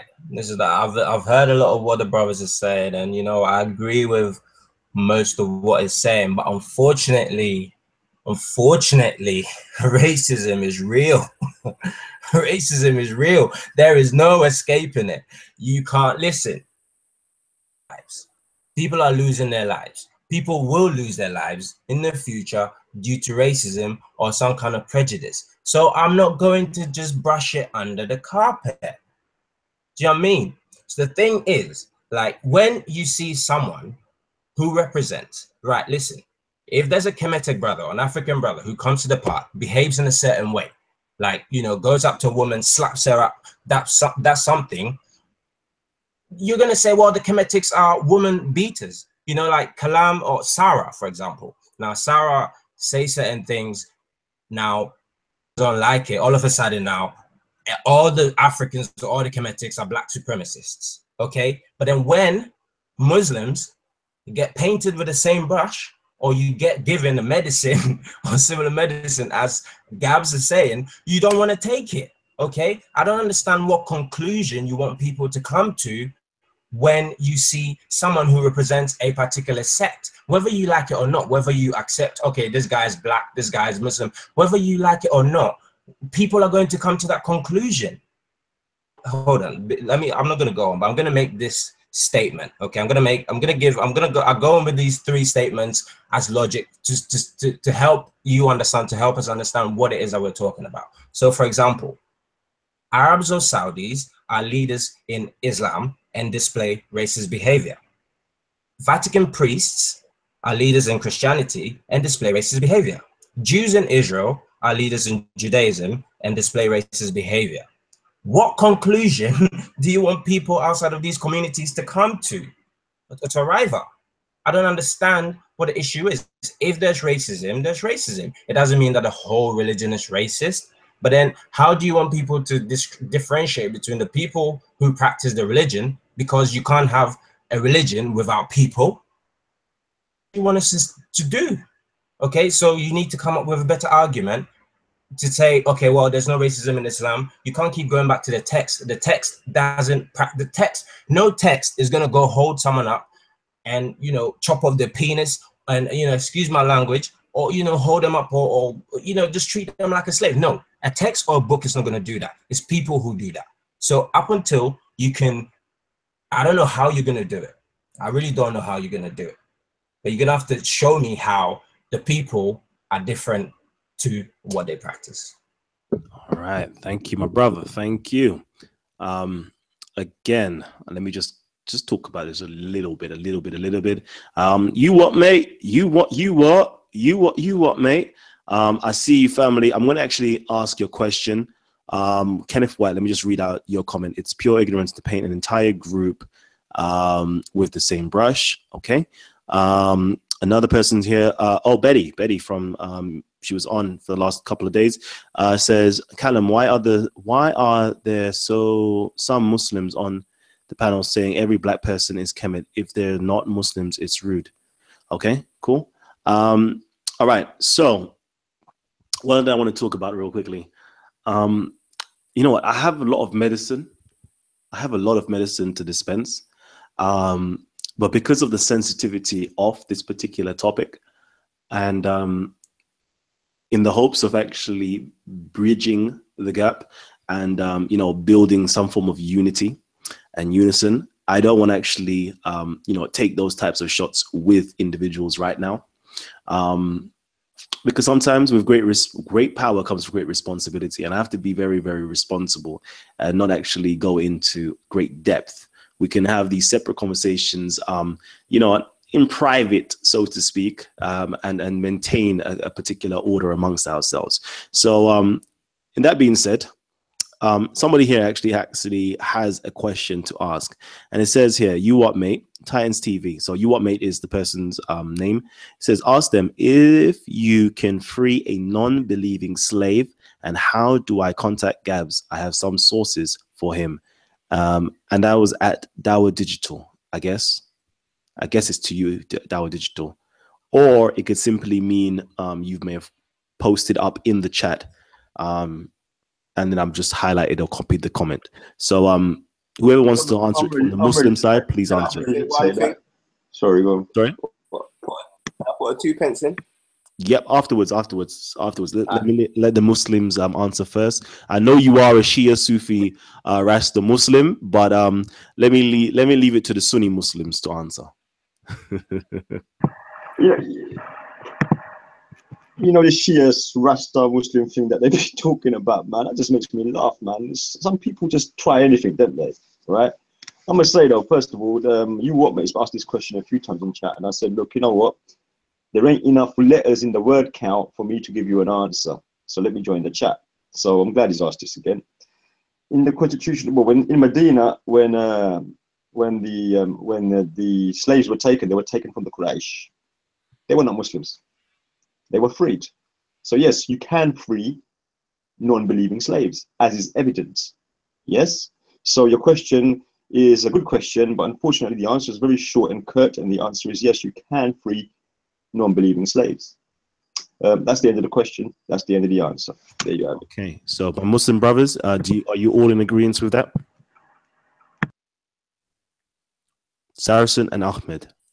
Sorry, I wasn't paying attention to the question. I was paying attention what the other brother asked about how you can get religion from. I can answer that question without the believers. Okay, hold on to that question. I'll come to you afterwards. Ahmed, did you want to respond to that?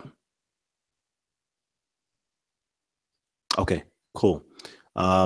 You what, mate, responds and says lies, laughing out loud. Rewind the question. I missed that, sorry. The question, I posted up. Let me just make sure I go back to it again. It says here, ask them if you can free a non-believing slave. If I can free a non-believing slave, Mm-hmm. as long as that slave is not, it's not adverse to me. Okay, so are you saying you have slaves, G? It's a prisoner of war, yes. I'm playing. Look, to answer the question, though, to answer the question, there are many examples in the history of Medina. Medina is when the Muslims had a state. There were no examples in Mecca, right, that I know of, because in Medina is when all these slaves taking was, when the battles were being fought between the Quraysh and the Muslims who didn't identify with any tribe anymore, even though they were from tribes. They just saw themselves as the Muslims, and that was it. Islam came to dispel with, having tribal affiliations or nationalism, okay? And the Muslims understood this. So when the Muslims, in war, you do have slave taking. There were choices. Either you kill the people that you've captured, or you enslave them and give them a chance to, you give it, you basically do deals, treaties with the opposition, i.e. the Quraysh, and through those treaties, you free the slaves. So this was a better choice. You know, when you're faced with two evils, you choose the lesser of two evils if you have no other choice. So the slaves were freed. Yeah. And, you know, the verses used to justify this were in the Quran. Free the slaves. There's no constitution to say your slaves have to be Muslim. No. If you do it in order to free them, no. There's nothing like that. Of course, if a slave is, for example, there is a caveat here as well, which I will explain. For example, if a slave was a non-believer and became a Muslim, then the Muslim was now under compulsion to free them. Yeah. But here again, you know, here you see it. There were many people who became Muslim as slaves just to become freed. Just to become freed. And the Muslims, they knew that this person was dishonorable, yet they were under compulsion to free them. And they got freed. This is in Islamic history. I'm not sure if you guys are aware of this, but I think it was in 2013 or 2014, NBC channel released a whole documentary in 30 parts called Omar series. And they showed that during the caliphate of Omar, there were many slaves. Very nice series, by the way. Yeah, you know that. And you know in this series, it's very historically accurate. Yeah, and it's historically accurate, right? And, you know, it's been sort of checked over by Sunni and Shia imams. And they both, you know, sort of like both groups have sort of come together and agreed on the hadith, you know, which were authenticated. And then the series was made. So it's contextual. And in this series, it shows the freeing of slaves who were not Muslim. Not just in one occasion, but quite a few occasions. You know, the series was epic, man. It was 30 parts. Each part was about an hour long. You're talking 30 hours of footage here. You know what I'm saying? It was epic. Epic. Let's just bear in mind, slaves were just prisoners of war. Exactly. That's all they were. There was no other type of slave. No, there was no other type of slave. I mean, there was obviously the contextual form of slavery, which is that, you know, in a period in history when there were no jail cells, yeah, the criminal element was always put to a slave master to be put into slavery. Yeah, and that was the unredeemable slave, sorry, the unredeemable criminal. So if someone's been caught murdering or raping or stealing another man's land and property, yeah, and it was no way going to get it back, then that person, after being found guilty, was also being, you know, also sent off to the slave camps, right? Did the companions ever buy a slave? Did the companions or the Prophet ever buy a slave? No. There's no record of it. Okay. I've checked it out. There's no record of it. So. There's no records of Abu Bakr buying Bilal back and free him. That's different. Hold on. See, now, Kalam, you're splitting hairs. We're talking about buying a slave in order to use him as a slave. No, there was no occasion like that. Abu Bakr Siddiq bought Bilal to free him and paid over the odds for him. Right, when the price of a black slave was very low, you know, and you know, his jailer said, you know, I want this amount, and Bilal didn't even bat an eyelid. He gave the gold. He gave the gold, man. It was the only way to free him. Because the life was more. So the Prophet never had any slaves, no? You know what? If you look at the histories, bro, I just gave you one example at the beginning of this chat, right? Where, you know, what you find is Islam came to abolish slavery. This was a social norm, right? A social norm which had to be. Answer the question, brother. You didn't answer the question. Let me answer the question the way I'm going to answer it, right? Rather than give you a polarized version and choose what you want. Yeah, please. You know, if I'm going to allow a man to speak, I'm going to allow a man to speak, right? I'm not going to interrupt. And you know, these are Kalam's rules. So please let me finish. Yeah. First of all, you're asking if Prophet Sallallahu didn't ever have any slaves. Of course he did, but slavery had to be meted out slowly. And look, I'll give you the example. The one slave he owned, when she was freed, he offered to marry her, and guess what? She had the choice to choose or refuse. To choose or refuse. This is in Islam, right? Guess what she did? She chose the Prophet Sallallahu. And her father said, "Go for it. This is the best man you can marry." Akhi, if you're talking about women call them by its proper term. They were subjects. They weren't slaves. Brothers, yep, keep your mics muted.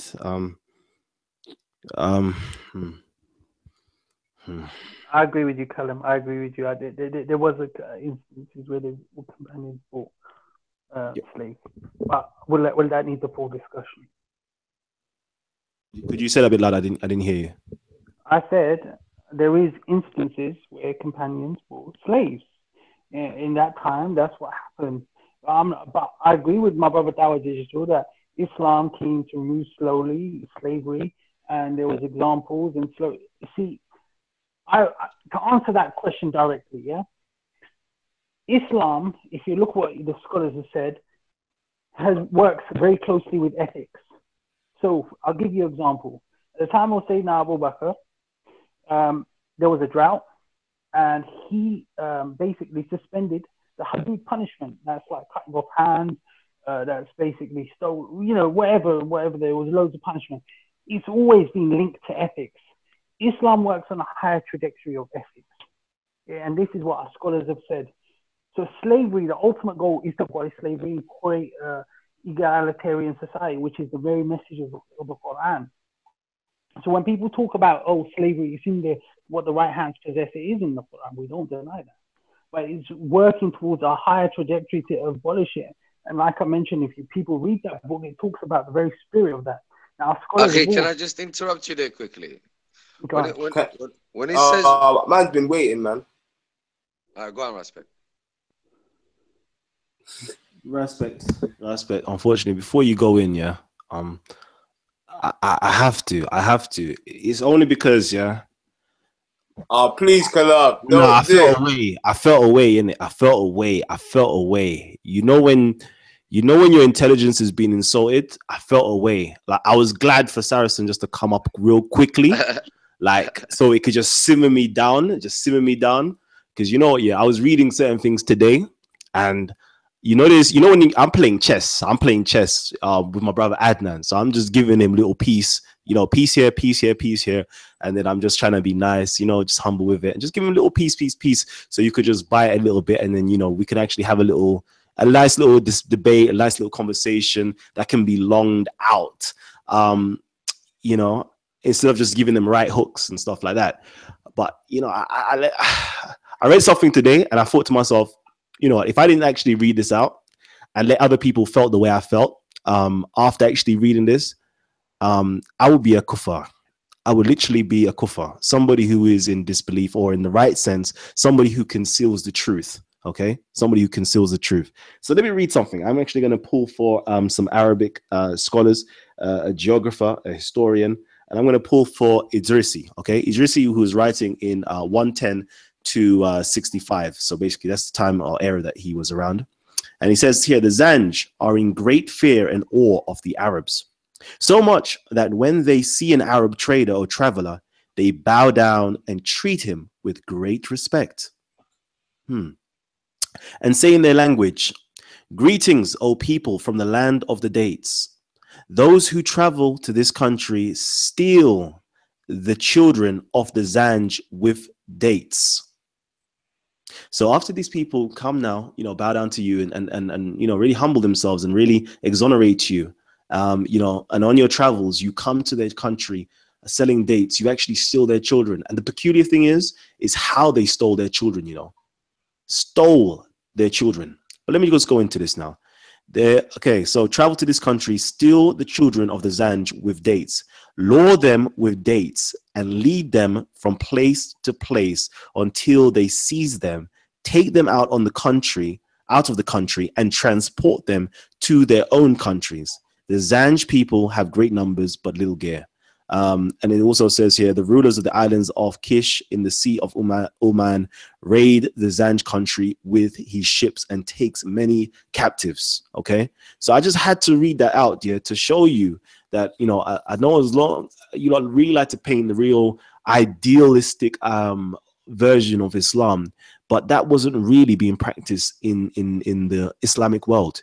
They were going, and this is just one occasion, this is just one thing that they used to do. This is just one source. I'm saying I've got plenitude of sources that state the same thing, that these people were actually doing slave raids and justifying it by calling it jihad.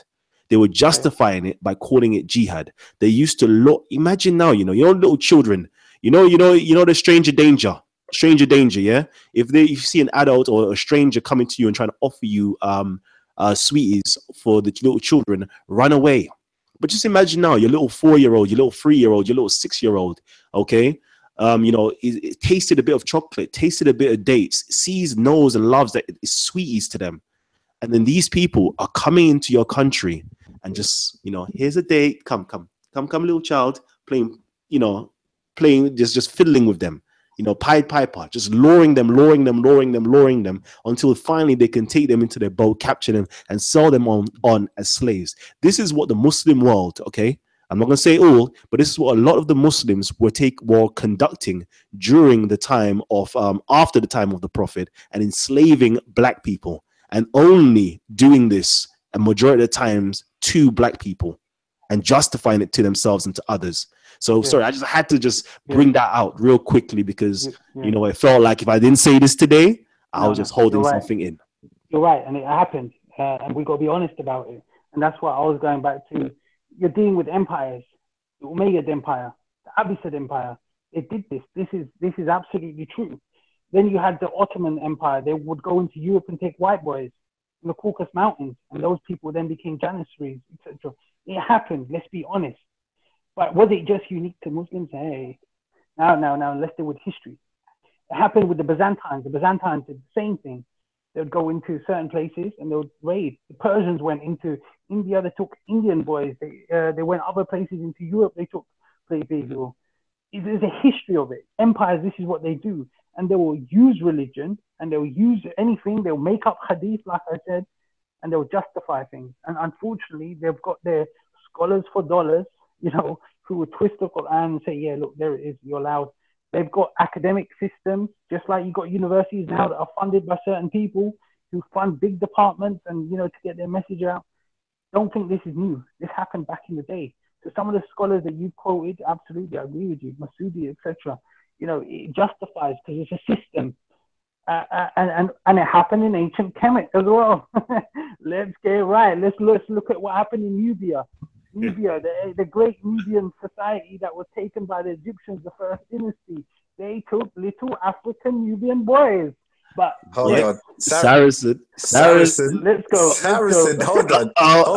Saracen. Hold on a minute. Go on, guys. I was going to say, Saracen, wait for that medicine, man. Wait for that medicine. Dispense that medicine on Sunday. But I know Gabs want to talk, so Gabs, give that talk, man. Go on, do your thing. I was going to say to Saracen, I hope that ain't your medicine that you're bringing. Because if that's the medicine you're bringing, that's more like a placebo, bro. You're dealing with pharmaceutical stuff, bro. You're dealing with me, the medicine man, that's dealing with straight voodoo, coming from nature. If you're bringing, if that's what you're bringing to me about slavery, the Nubians and that, you better make sure you go back and do some more research, take their pharmaceutical drugs away, and hire a voodoo man. Maybe me, I can teach you some stuff. I can give you some medicine if you want to help. But if you're bringing that information, I'm just warning you, bro. Just make sure you take the time, you look at the back of the medicine box, you look at the stuff, the side effects, the pluses, before you come to me with that information. That's all, brother. Yeah, that's cool. Let me come back with that. You weren't here earlier in the show. No, my job basically, I'm qualified, obviously, in law. Part of my practice was to work in medical negligence. So we looked after, you know, we'd go after the fake doctors. You know, we'd go after, we'd look out for them. We work on prosecutions. So we're going to bring it, my friend. And let me just remind you something. We had a discussion a few months ago in the park. Kalam was witness to this. Yeah. I was learning about African history from you, and I respect you, Gabs. What you're doing with the black community is amazing, especially with the youngsters. Full respect to you. But anyway, go back to the hype. You told me about Benin Wall. I didn't know about Benin Wall. That was amazing. And I'm really glad and I've been researching that. But then I told you about Black Nubia. And you said, no, they never took any black slaves. Kalam said, no, they did. They did, Gabs. So I'm going to show you the evidence, and we're going to go into that a bit on Sunday. So just be ready. I'll just give you a little hint. Maybe just start doing some research on ancient Nubia and, you know, the high cost and people like that. You'll find something that's quite interesting there.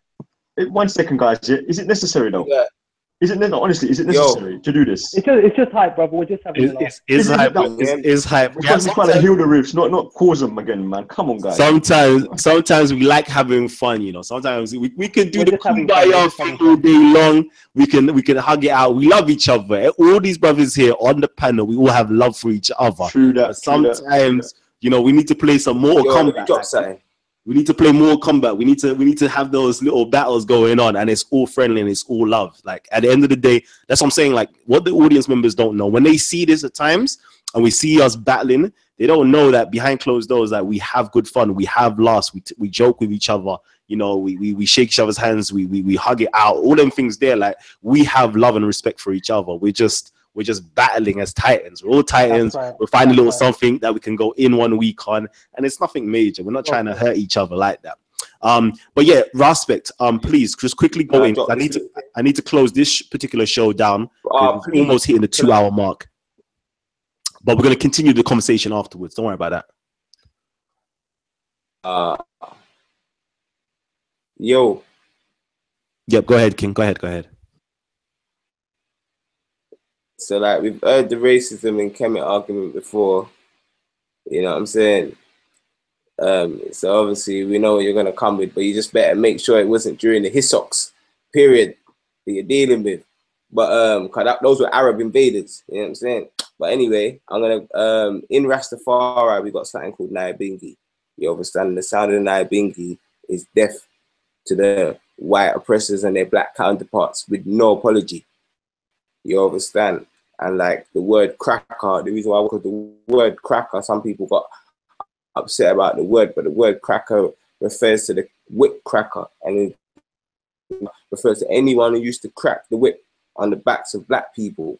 You understand? So I use that word within its proper context. The police are the modern day crackers of this society that we're living in now. Now, Rastafari, we also have something called educated fools. So these are people that have like education, and they will come with a lot of the white man's arguments. But the white man's arguments are a lot of the time flawed. You understand? Because he's not dealing with reality.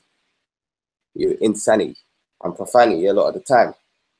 Yeah. So when we're discussing racism in the Ummah, yeah, or racism in the Muslim community, yeah, my people just need to look out for people like Adnan and even people like Saracen. The reason why I would say that is because instead of dealing with racism, you understand, instead of just owning it and saying, yeah, we need to change this within the Ummah, and their Asians, and to stop the racism within the Ummah, what they do is they talk about black on black. They talk about slavery and Kemet. They talk about Hutus and Tutsis. It's called deflection. They try to deflect all of the attention off of their own people instead of actually try to deflect it. But what they don't understand is when I'm talking about racism within Islam, it doesn't affect me. It doesn't affect Gabs, because this plus power, who it does affect is brother like Hussein, who made the video he made, and there's many other black brothers on the internet who have made thing. When it would affect Arab dominated country, that's when it would affect me. But it doesn't affect me over here in England, because no Asian has never been racist. Even white people, once I reached past 15, white people wasn't even racist to me, because if you're racist, then you know you're going to get a bust head in it. So you're going to keep your racism to yourself around me, you know what I'm saying? And your average black man, even the people that are racist to the black people within the mosque, they would never come out on the roads and just be racist to an average black youth. They'll keep that for the brothers that are within Islam, because them brothers sometimes, not all the time, but sometimes mission to feel like there's some sort of submission that has to be had to the Arab part of Islam. You understand? Which isn't true, because you're only meant to you understand, so bun them out when they're racist. Anyway, so what I'm talking about is racism from Arabs once, and that was when I visited Egypt. Yeah, the people at the airport searched through my stuff and laughed. You understand? The cabs tried to bump me all over Egypt. I just experienced racism the whole time, and it was an Egyptian woman who told me that the blacks had been pushed down to, you understand, the south of Egypt, painting everyone with the same brush. But we are saying that this definitely exists. You understand? And anyone who wants to come and put any doubt of Pan-Africanism, which means one African, which means, you know, Tawheed, oh, African, Tawheed, you know, the oneness you're talking about, that's the Tawheed of, it's the political side. Yeah, anyone who's trying to create division or even doubt in my people, you understand, you're going to get that medicine. And as you know, the herbs is the healing.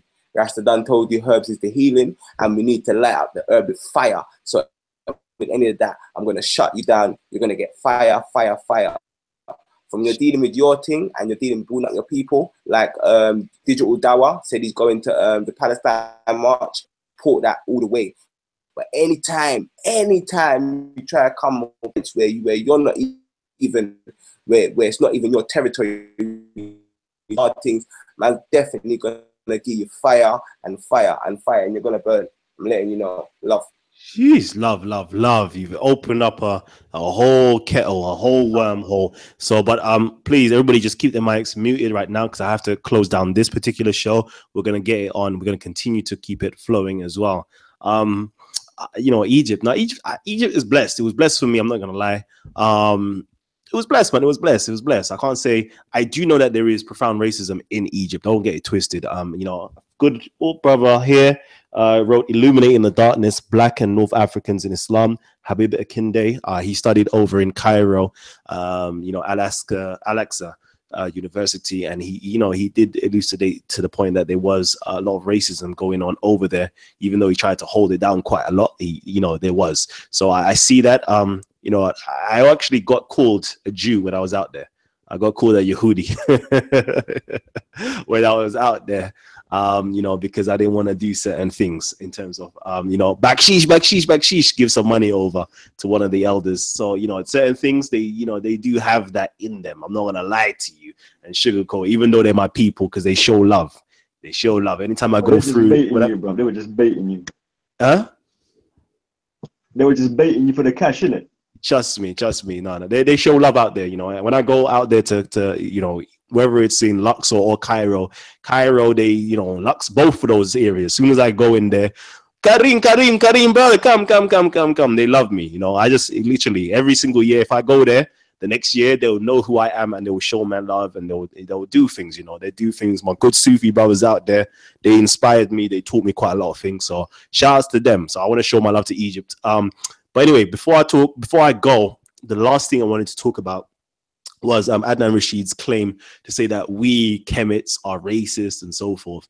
And I just want to put this out there, and I'm going to shout out Dawa Digital as well to show the love you know, we have for diverse people, whether you're white, black, Asian, Chinese, Arab, whatever the case is. When there is an injustice taking place, you know, one place is for us, it's an injustice everywhere. So for example, last week and even the week before, but I'm going to speak specifically about last week. Okay, there was these issues with these you know, brothers, Iraqi brothers. I'm not going to state what religion they are. I'm just going to say they're Iraqi brothers that came down and they were harassing you know, one of our titans over there at Speaker's Corner, you know, brother Joseph Cohen.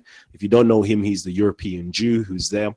And as you can see, I don't know, some of the videos, you know, you see some of the video footages, but you will see that, you know, 3 of the major so-called Kemetic, you know, or black or Kemetic speakers at Speaker's Corner, including myself, was there to actually support and aid brother Joseph Cohen. You have my brother Big Bro was one of the people to run over there. As soon as I saw him running, bruv, like I was there in the middle of conversation. I'm like, poof, I'm gone. Camera in my hand, bag in my hand. I'm there. I'm gone. I'm seeing what's going on and so forth. And you can see my brother actually, you know, what's the word? Restrained one of the individuals that got arrested. You know, myself, I made a nice chain around our brother Joseph Cohen, making sure that nobody can't come and touch my brother. Because, you know, you touch one of ours, trust me. As Raspect says, Raspect, you there? Raspect, real quickly, man. I need some lyrics from you. When you're ready, you know. Because if you touch one of us, 10 die, Mwari. So there was no way. Joseph Cohen is a titan that belongs at Speaker's Corner. He's a pillar there. So you can't touch one of our own, okay? And then obviously my brother Gabs was there regulating the situation with the second individual that got arrested. So you can see that, you know, for us Kemits or black people out there, we show love, man. We don't care if you're a white European Jew or an Arab or a Chinese or black. We're going to show you that same amount of love back in return. That's for real, bro. That's for real. And I see that for real, bro. I see that for real. You know, I was there seeing all that as well. You know, and my brother Dawa Digital literally escorted the week prior, you know. I know that you might even be receiving slack from, you know, other community members, but he literally escorted you know, Joseph Cohen outside of the park when the police themselves at that time was there present, not doing anything the week prior to last week. Okay, so you can see amongst us, we've got love for our own. The police were like acting like, for lack of a better expression, bro, but they were acting like pussies that day, bro.